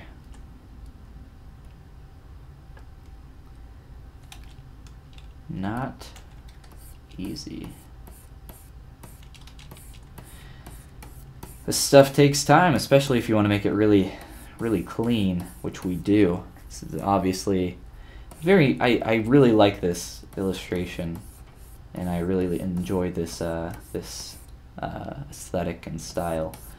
And I want to try to give it justice as best as I can. Do a good job. And I enjoy making clean characters a lot of the time, so we can try to do a good job here. But it does take time. It absolutely takes a lot of time. Oh, by the way, for those that are kind of new here, just popping in, my friend Daryl and I, who's a traditional sculptor, talking about time reminded me of this because it's one of the topics that we talk about in one of our recordings. We are recording a little bit of a podcast experiment, kind of just talking and hanging out and talking about art, talking about sculpting, life, all of the above, and hanging out and having a good time while doing it. We've recorded a couple different things now at this point, and we plan on releasing our first recording, our first episode here on Thursday. So if you guys are looking for some cool new art content to listen to, maybe an interesting podcast, I'm going to throw it up here on... I always say that. I always say throw it up. I gotta stop doing that. I'm going to puke it up on my YouTube channel for you guys to listen to, and if you guys like it, we might make it more of an official thing in the future and actually purchase some hosting space for an actual podcast. But I think for just the initial run here, it's more of just an experiment and something fun we want to do, and we have fun making it and talking, and we're good friends, and we don't talk about art too much between the two of us very often, so this gives us a neat little opportunity to do that, and hopefully you guys can get something out of that as well. Along with that, if you guys have any ideas for topics or questions that you would like us to kind of give our experience on as best as we can, essentially we're calling the show Art Anonymous, similar to Alcoholics Anonymous in a way. We're gonna help you break your art habit. That's the little idea there, and then we have people. I've already asked just on social media and Twitter and stuff for people to send in some questions. So if that sounds like something that you would be interested in, you can either post some suggestions in the chat for some ideas or topics that you guys might like to hear us talk about, or if you have any questions or anything like that. We've gotten some really cool questions. Most recently we had a question about that we talked about digital art, and is it taking over the traditional art fields, and what do we think about that? And we had fun discussing that topic, I know, and I think that'll be an interesting episode when that goes up. But yeah, the first one comes out on Thursday, so be on the lookout for that. And the best way to probably get us your questions and and that sort of thing is going to be to post them in the comments section of those videos once those go up. And they're not actual, they are videos here on YouTube, but it's just audio recordings only. I'm going to make a note real quick here, just real quick so I can remember to do something later. I just remembered.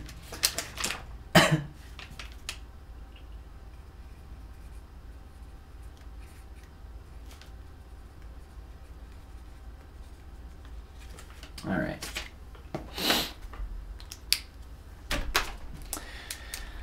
I think it was Axel yesterday who was saying something about do another Nintendo character, and here we are one day later doing a Nintendo character, and Axel is nowhere in sight. So rude. So very rude. No, I'm just kidding. They'll come back and they'll be so excited. It'll happen. You'll see. You'll all see. Oh, they'll also be very excited to see me coughing up a storm. Hopefully by the end of this week, no more coughing. Hopefully by the end of today, there's no more coughing, but I don't have my hopes set that high. I know that, I know how my body is. I'm so weak and fragile. It's not entirely true. I do tend to get sick a little more often than I would like, though.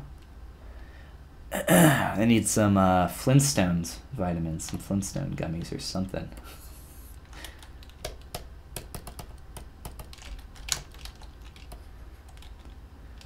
Alright, trying to get the curve of the surface there and bleed in.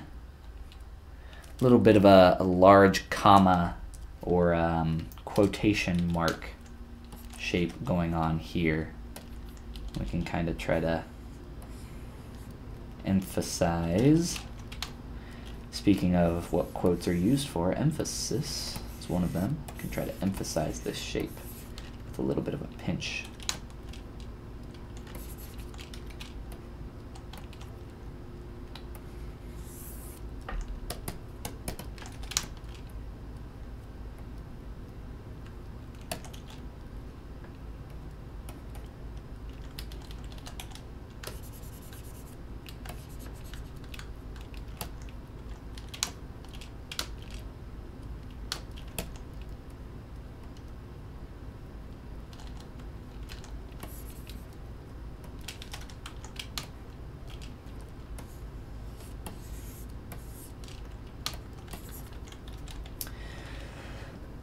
Anymore, like 99% of the time when I'm using the pinch brush, I'm using the alt or inverse function of the pinch brush. It's a method of pinching in on your mesh as opposed to pinching out. That's pinching out and that's pinching in, as you can see there. I definitely prefer using the brush in that manner. It seems like most of the time that's what I'm using it for anymore. Where's the guy who told you to make a Nintendo character? Yeah, I don't know. I think their name, I thought it was Axel, but I don't know. Who knows? People are busy. So many different time zones that all of you are in. I've asked you all when would be a good time for streaming, and I got every answer under the sun for different time zones. So it wasn't too helpful, so... I'll stream when I can. We're trying a little bit of a new schedule this week, and we're gonna see how that goes. I would like to do some. I'm in the Eastern time zone of the United States, so I know it's pretty early for a lot of people in the U.S., and I understand that. But if you are around, feel free to join us, and I would love to do some more late night streams. When I am available, when I can. And if you are interested in that, please let me know, because the more people that are interested in that, the more likely I am to do such a thing. Ramses says, in reference to talking about our Art Anonymous show that my friend Daryl and I are working on, you could talk about topics like what jobs do you do, and The general 3D art industry, how different people do different things and work with different software and options and stuff. And then Rohit says, do an anime character next, if you could. The next full character that I'm going to do will be somewhere between anime and realism, I am hoping. So you're in luck. We'll see. It won't be like a straight up anime sculpt.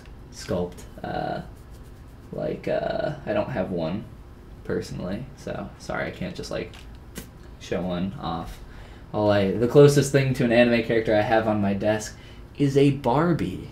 I made this for who's Barbie? Is it Mattel?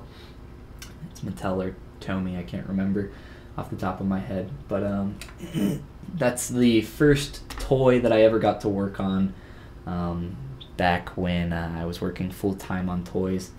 So that was a fun little project, so I got it a little memento for myself to remember my first little toy project that I got to work on. But yes, let me go ahead and copy your little message there, Ramsey, so I don't forget, and I can throw that in a little note document here so we can remember to talk about that and add it into a future episode. Hudboy says, I'm also EST, Eastern Time Zone. In Canada, the late night streams would be amazing. I work most days till the evening, so night means I'd actually be able to watch. Yes, okay. So that's one vote for nighttime streaming. What I'm doing right now, experimenting with this week, is doing some streaming in the morning, taking a little break, and then coming back and doing some streaming after that. But if it would be a better idea, nights are, it depends on the day of the week for me. I'm more busy at night with either work or a bunch of meetups and events and stuff that I have to go to. I don't have to go to them. I choose to go to them and I want to go to them. But I go to more stuff at night than in the morning. So it's a little hit or miss for me depending on the day. But for the days that I am available, like possibly tonight, we might do a nighttime stream tonight if that sounds like something that might interest some people. And then instead of going to the gym and riding a bike at night, I can do that in the middle of the day and come back and be all sweaty and stinky for you guys. But you guys won't be able to smell me, so I don't know, maybe this works out for everyone. But I definitely will be just a very sweaty boy. Just a very sweaty boy. Whew. I don't know if anybody else is into riding bikes. My housemate, roommate, Austin, if you guys... I know Hudboy, used to hang out on the old streams back in the day when Austin used to join us on those. He was known as Background Boy, or Background Guy back in the day. And I would love to bring him on a nighttime stream one of these times. I think he would enjoy that, and I definitely would. We used to stream all the time a couple years ago, maybe like a year and a half ago. Just have fun and hang out and work on some stuff. So who knows? I'll try to maybe get him in on that and try to do some more nighttime streams, depending on how many people are actually interested in such. Seems to be like time zones are like all over the place though, so it's hard for me to gauge that always. Let's tuck in our lower jaw here, a little bit more roundness in this shape. A little bit of scaling in on the nose. If I can grab that handle. I think the thing that was throwing me off about the size of the nose originally was just that it's hard to tell from the angle, the 3/4 angle that he is at. But I think it's a little bit larger towards the top and kind of tapers in here at the bottom, and that might be a good way to distinguish between that. And then we can kind of carry that lip shape into the nose. Speaking of lip shape, has anybody ever seen the show Rugrats? Did anybody grow up watching that show and remember the doctor's name in that show being Dr. Lipschitz? I don't know how the hell Nickelodeon got away with Dr. Lipschitz in a kid's cartoon, but there's a bunch of old little things like that in Cartoon Network and Nickelodeon, stuff that just got past whoever it needed to get past without them realizing whatever. But yeah, Dr. Lipschitz, that's a good one. That's a good one. Hoodboy says, do it. If it let me put Shia here, I would. You better believe that. Oh, Shia. The Shia LaBeouf Do It video. Yeah. I guess, I don't know how the YouTube chat works. You can post links in there sometimes. It's a little weird, though. I think I have to approve it occasionally for it to work. It's a Jewish last name, not English. I'm not sure what last name you're speaking of. LeBeouf? The Buff Boy? Trying to bring in, keep that S-curve flowing.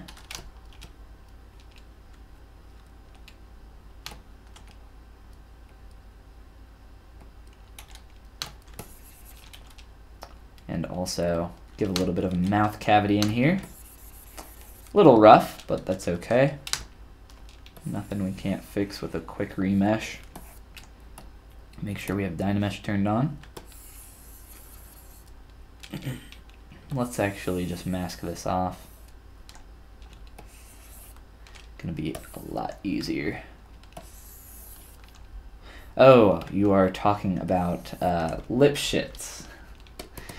It is a Jewish last name, but still, either way, I don't care the origins of the last name. Lipschitz, come on, Nickelodeon. What are you thinking? I don't know. It's pretty funny either way. All right, so we got a decent cavity going on there. I would like to thin out this shape.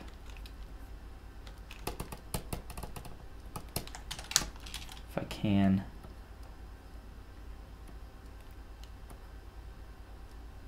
Starting to get some pinching there, you'll see though. So we'll need to trim that down just very gently. Try to round that out. And do a quick Dynamesh. So essentially squash all those polys down, and then after I do that, getting a quick Dynamesh will redistribute those polygons a little bit more evenly. Albeit it's dirty geometry, but that's not a huge deal for us. We can always re-topo some stuff real quick.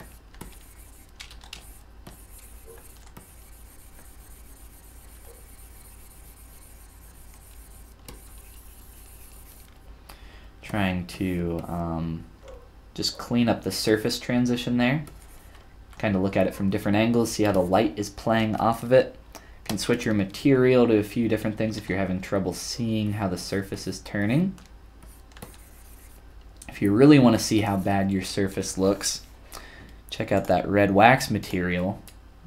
For the most part, I'm not a fan of this material, but one thing that it is good at showing you is flaws in your mesh. It's not easy to work with though, so I wouldn't recommend sculpting with this material. I would recommend sculpting with my Follygon clay material though, which of course you can get from my Gumroad. Wow. I have my materials and my brushes on there if that's something that you're interested in. I didn't say it wasn't an unfortunate last name. Also, they had to make that show bearable for the parents as well, because, you know, kids' TV. That is true. some Disney movies and stuff often have a few things hidden in there for the parents, and I always find that stuff to be pretty funny and entertaining as well. You go back and watch some of those old Disney movies you grew up with, and you start noticing some humor you maybe didn't pick up on as a kid. All right. Let's try to, before we blend some stuff in to each other, because I'm always hesitant to do so, because I like to have this control over my mesh as much as I can. Let's try once again to get those eyes in there. These are quite a bit closer together, quite a bit closer to our reference for what we're working towards. Another thing I want to do is smush in the nose here, but I think it might be easier and better to do that once I blend that in with this piece here. So we can go ahead and merge those together into one, and I can try to maybe do like a quick little squash with my transpose tool. Might not be great, but we can always retopo that and try to clean that up a little bit later too. Okay, so looking at our head, we can attempt to get that eye in there, and maybe make a little bit more room for that eye as this tapers down and in. Trying to make sure that's a nice clean curve. You can see that it's starting to bow the other way in here. As long as that's hidden though, it's fine. I just gotta be careful that I still keep that clean curve up top. Whoops. When you're moving and then all of a sudden tap on your surface at the same time, you can get some weird little hiccups like what you just saw there. All right. Can try to do this again with our mask lasso, just real quick, starting from one corner, going to the cheek, rounding up, down, like that, and then we'll just modify it here with our mask pen, so kind of block it out. Let's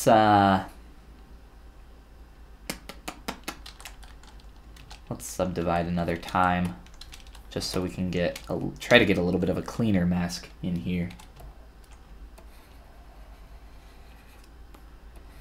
It's funny that so speaking about last names actually, so I just got back from my trip to Italy, which is why I haven't been streaming as much as I normally do and hanging out and posting on the internets about what I'm working on, because I wasn't working on anything. I was working on exploring Venice and Florence and Rome. But while I was there, almost every Airbnb that I stayed at, when you go to a place in Italy, they have to take what's called a tourist tax from you, and when you stay at an Airbnb, they take copies of your passport and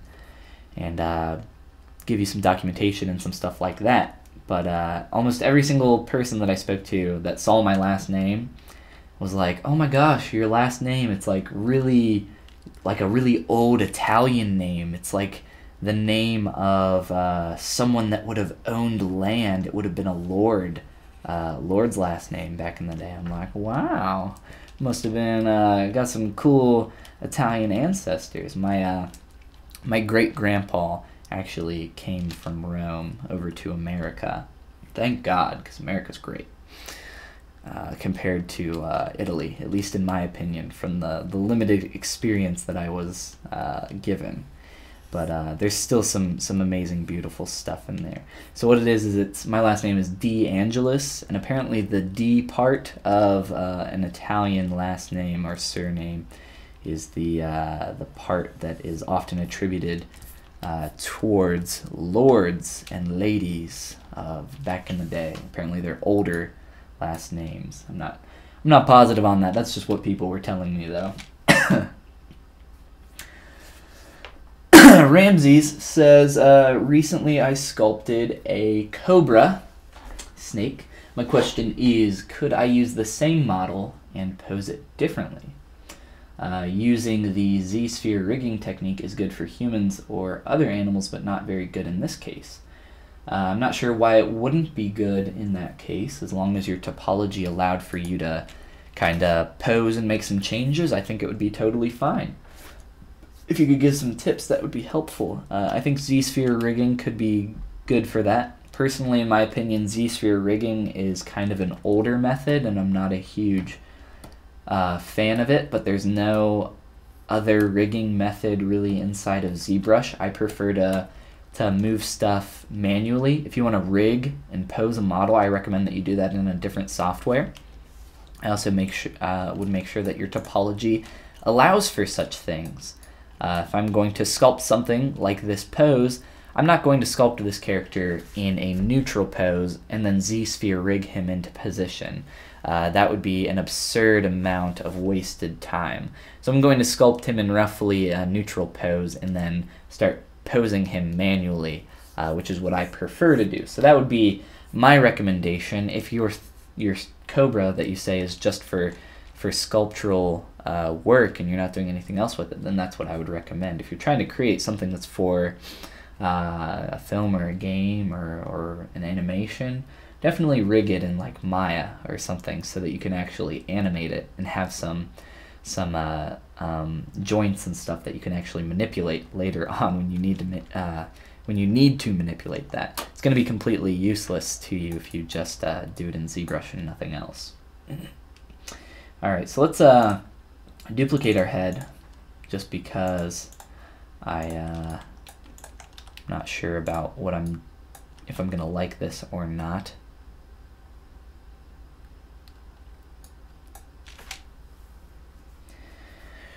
You can see that the cheek is kind of covering up the eye here, and it's not on the other side. A little bit of, it's hard to tell because the nose is in the way, right? But I think I'm not going to want that cheek in the way. I started off doing it that way because that's how it is from this side that I'm referencing. I think it's just going to look better overall if I just shift this up a little bit, unfortunately, but I think that's going to be for the best.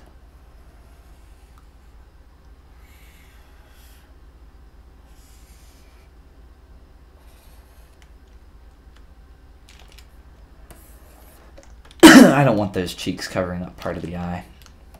I think it's going to end up not translating well into 3D.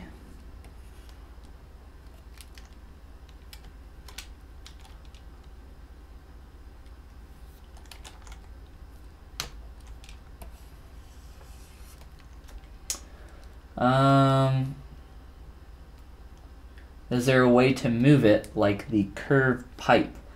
So all curve brushes are manipulatable, not just the curve pipe brush. The curve tube brush, which is my most used curve brush, is manipulative in the same way.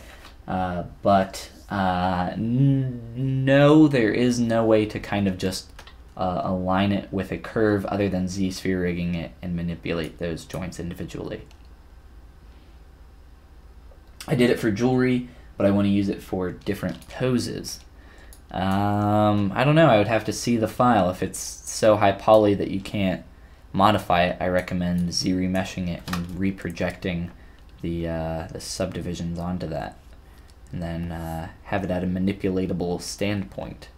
Depends on what you want to use it for, though, absolutely, and what your mesh looks like currently. If you want, you can just post some images of it in the ZBrush Discord. That's a good place to post your work if you guys aren't familiar with the ZBrush Discord here. Great little place for you to share your work if you want to do that, and get some feedback on some stuff in here. People can be very helpful and very friendly. This is a community managed ZBrush Discord. There is also an official ZBrush Discord. People are a little bit more active in this one though, so I recommend you check that out if you want to get some critique on your work and some stuff like that.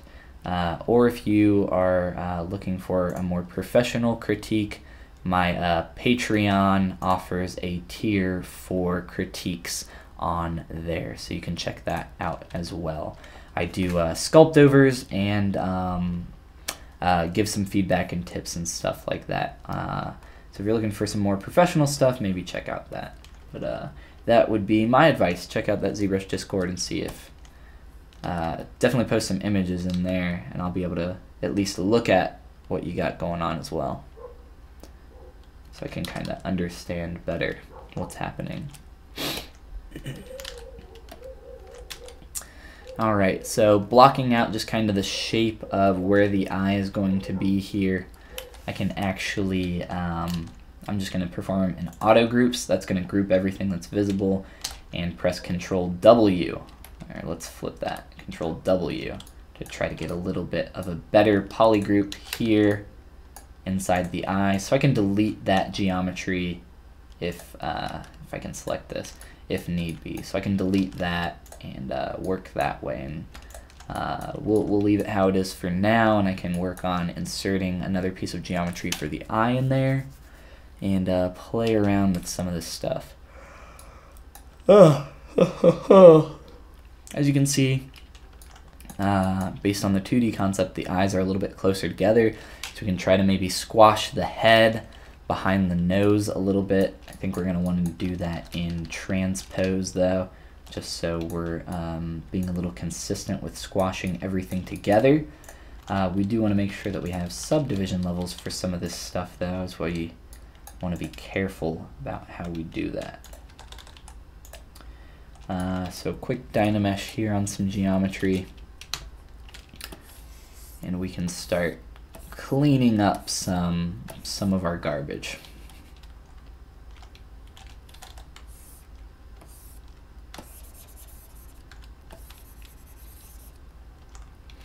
For those that are new, that are just coming in here and hanging out, welcome. Welcome to the stream. See a couple more people popping in over the past few minutes while I was talking. As I was saying, and if you missed any of what I was just saying, definitely check out the community ZBrush Discord if you're not a part of that. You can find a link to that on the About page of my YouTube channel here. I am the administrator for that. I started that community a little over a year or so ago. Maybe close to 2 at this point, honestly. It's been a while. But it's been growing quite a bit here recently, and it's a great resource for you to just meet some like-minded people, people in the same boat as you, some people that are new to ZBrush, people that are intermediate or even experienced people that you can kind of talk with and hopefully learn from and share what you have learned along the way as well. So definitely check it out. I highly recommend it. It's a great community of people, and it's growing larger every single day. Didn't know there were so many ZBrush people, right? I think we're at 11 or 1,200 members now, so quite a few. Absolutely, Ramses. I'm always happy to help, and I'm always happy to have you hanging out on the stream. Alright, so we're still kind of blocking some garbage out here with our different parts and pieces, but I am starting to merge some of these together a little carefully here, but we do want to make sure we start actually doing this. I accidentally clicked Z remesh there. Just click escape to abort that. Abort is not my favorite word in the world that they should use. Maybe just quit or escape. You do press the escape key. You can try to clean this up a little bit. And blend between those a little bit better.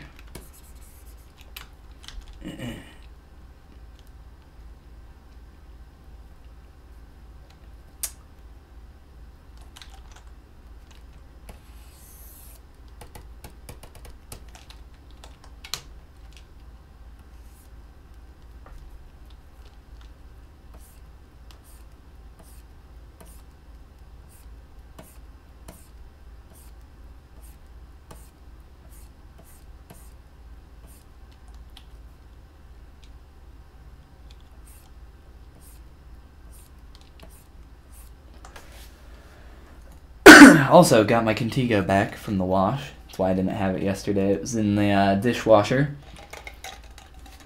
But now we are back in Contigo land, so we are all good there. It's not a true Follygon live stream unless we have our Contigo. It's our most important tool. If you haven't checked out my description below, I have a bunch of different tools that I use, like my tablet listed and some other stuff. But my most important tool is my Contigo. Absolutely, gotta have a Contigo. My one goal in life is to one day be sponsored by Contigo. Maybe I'll hit them up and tell them how much I love their products. My Contigo is a little worse for wear. You're not actually supposed to wash in a dishwasher that lower portion, but I said screw that. I'm not. I hand wash it as well, but it's just easier to throw it in the dishwasher. I think something happens to the inner lining of the insulated portion of the thermos, so maybe that's why it's not supposed to go in the dishwasher. But it still works. It still holds liquids very well. It still keeps them cold or warm very well. It's kind of, it's nice. Definitely the most important tool though.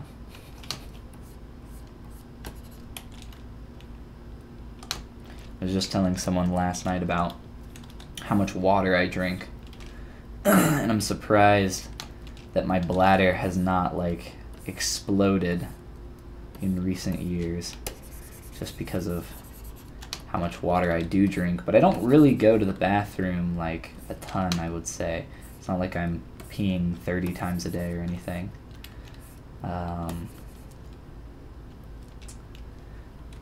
But talking about peeing is kind of fun, kind of awkward on stream, right? That's all right.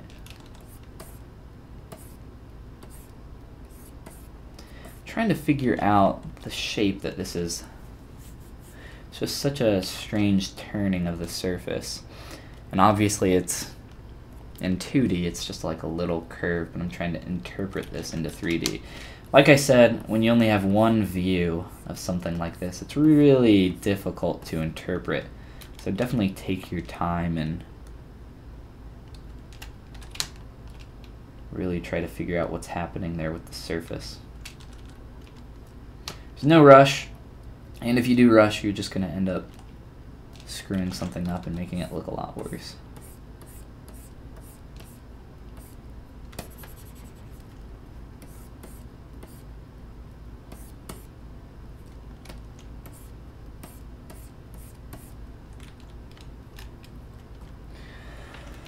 Alright, I need to squash the head and some of that jaw back. It kind of extends out into the nose there. Let's throw some eyebrows on here maybe real quick, just so we can visualize that as well.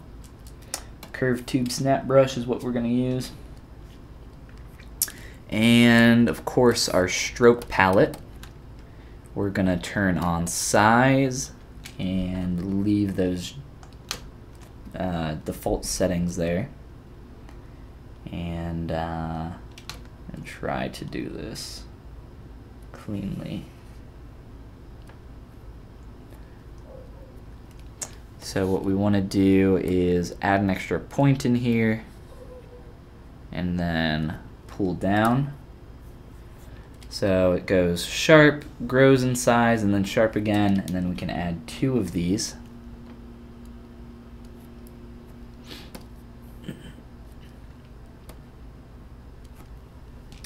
And also increasing the size of our brush will help in this. A little too much, and I need to move this curve a little bit better.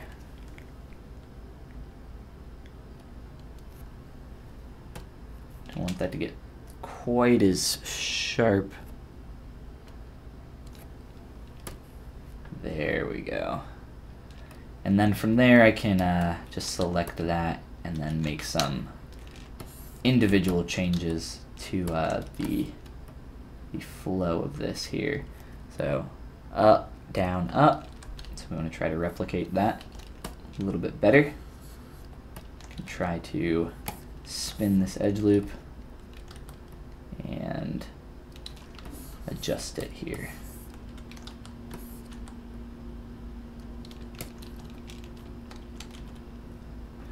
And possibly add a bit more thickness. Starting at about here, what you can do is use your deformation palette and use your inflate slider here.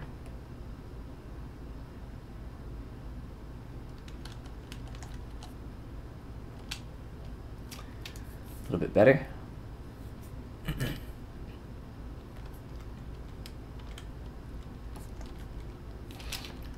I want to delete this edge loop. It's just causing a weird turn in the surface that I don't want. And I'll delete a couple of these edge loops as well. Just some extra edge loops that aren't really serving any purpose here.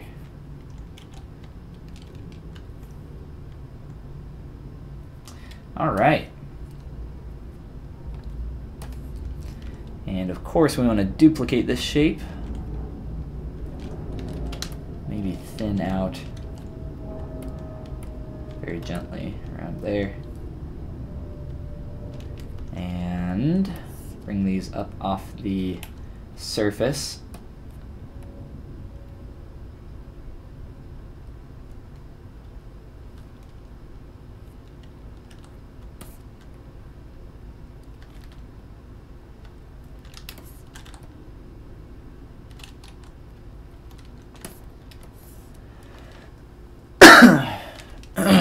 Whew.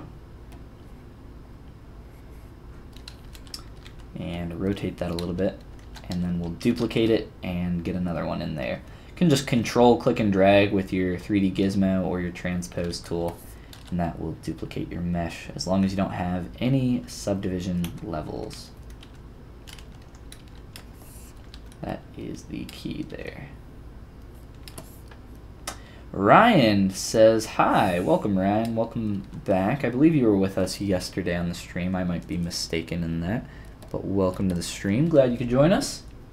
Hope you are doing well, sir. That's right, yes, I do remember you because you had the strange spelling of the Ryan. I had never seen it been spelled that way before. Try to blend these into the same little point there. And we'll attempt to turn the surface of this to have it pointing down. So it keeps a nice little flow there.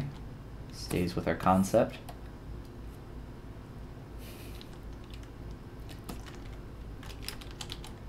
All right.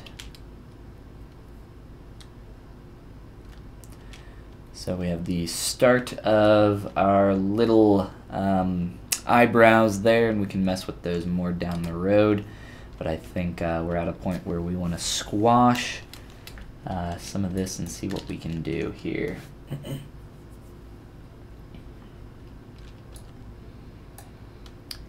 And we're getting pretty close on time for the stream, just to let you guys know. So I'm going to take a little bit of a break here in a second. And I think tonight, later tonight, we'll do a live stream as well. What I said was we're trying a little bit of a new schedule this week. So we're trying some experimentation with time and time zones for everybody, and seeing when most people can have the opportunity to come and hang out. So I think doing a live stream in the morning and then a little bit typically in the afternoon, which is what I was going to do, but I think tonight we'll try to do a little bit more of a late night stream. So if you guys are around later tonight, absolutely come in and hang out. But just in a little bit here, I'll be jumping off for the rest of the afternoon. So if you guys have any questions and you won't be able to make it tonight for the stream as well, please post them now, and I'll do my best to answer those before we bounce on out of here. And we can, for the last little bit, kind of play around with what we have thus far. I do want to remesh some of these pieces so that I can manipulate them a little bit easier. We'll start off with a 1K here instead of 300,000 polys, which is a little high for a nose. All right. Honestly, I don't think I'm even going to project details onto that. So, real quick here. I think I'm fine with the shape that we get just from that. Let's see here. This is a little bit different. I kind of want that crease in there. Let's see what we get first, though. We might be able to capture that detail still with our Z remesh. And I can do some manual Z modeler creasing in there as well.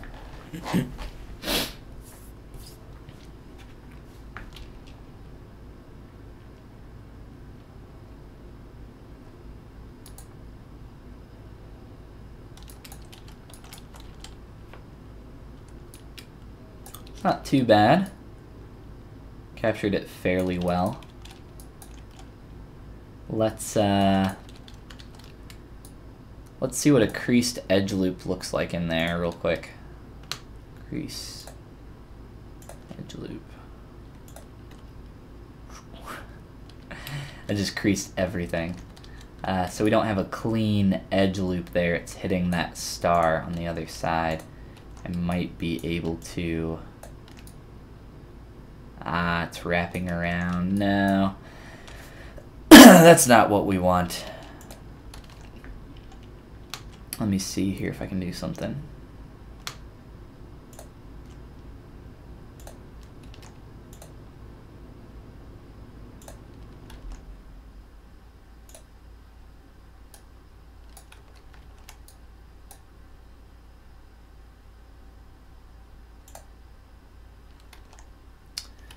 All right, we'll stick with this and we'll just do a couple projections real quick.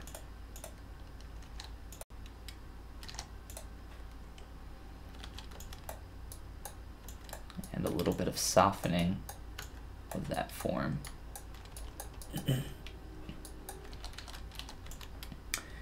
Want to get rid of a lot of this uneven surface going on here as well.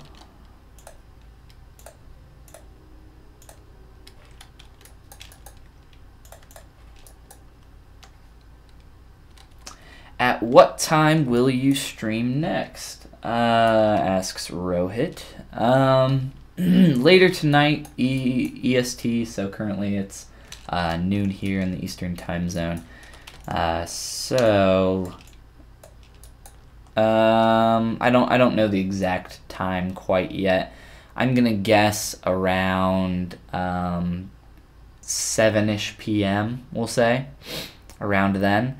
So if you are around for that, please come and hang out. But just to be certain, if you don't follow me on like Twitter or something like that, go ahead and follow me on Twitter, and I'll post exactly when I will be streaming next, and we can, just so everybody's aware of that. Or if you are subscribed to me on YouTube, I believe it lets you know when I go live, so that should tell you as well.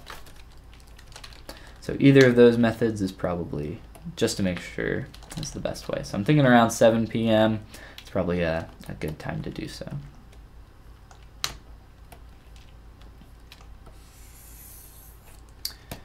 Try to adjust some of these few last things just to get us closer to where we want to be.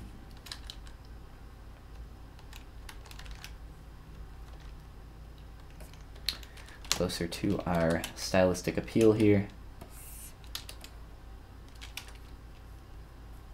Shadows are messing with me a little bit, making it a little difficult to see, so it can be helpful to flip your mesh upside down, which I was mentioning earlier here in this stream. Seems a little counterproductive, but it's actually pretty helpful. We'll look at that a bit later, as well as squashing. Remesh this, as well as squashing some of this head. Let's do that real quick, and then I think I'm gonna bounce on out of here. That was a really quick transpose.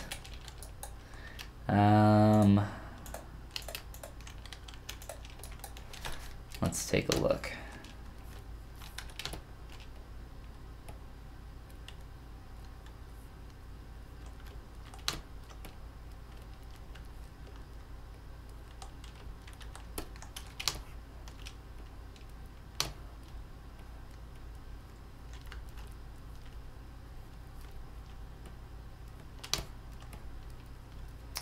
Trying to bring these eyes a little bit closer together in the front.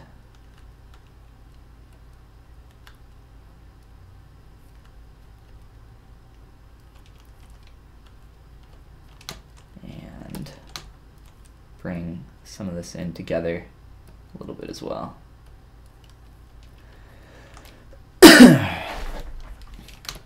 I guarantee you guys won't be missing my coughs after I jump off of stream, that's for sure. I'll be grabbing some more tea though, and hopefully we can fight this cough. Get rid of it completely. All right, so we're getting closer. We're getting there.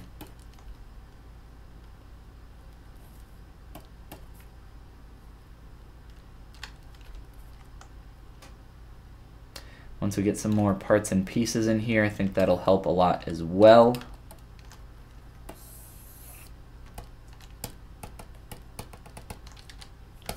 Just want to try a quick slight universal scale.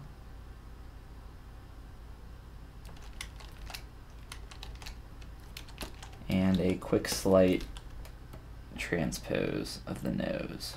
Transpose of the nose. My favorite kind of transpose. I think we're getting there. And if I can, I'm going to try to do some more work on this guy before the next stream as well tonight. But got some errands and some other things I need to take care of before then. Let's see what that looks like with the changes. And get that eye out of the nose as much as I can.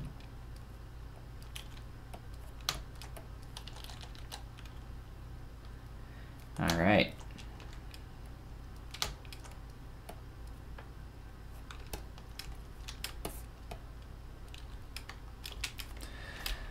Cool. I'll add in some more parts and we can get a lot closer tonight on the stream. And like I said, hopefully I can get some stuff done on this guy before then. Let's go ahead and save this guy out. Rohit says, I won't be able to join in your next stream. Have to watch the uploaded video. I'm sorry about that. Like, trying to hit as many people as I can with the stream, so, you know, I think maybe trying one in the morning, one in the afternoon or evening is gonna be a good way to attempt to hit as much as we can. So, save this out real quick here. Bowser Jr. JR. Actually, it might be Baby Bowser. We don't know. It doesn't matter. All right. With that, I think that's gonna be where we cut it and cough for the morning here. And I'll be back on later today, so I hope to see you guys then. And thanks for all you guys for popping in here for this earlier stream, and hope to see you guys all in the next one. If you're available, come in, stop by, even if it's just for a minute, and say hi. So I'll see you guys then, for those that can make it, and hope to see you. All right.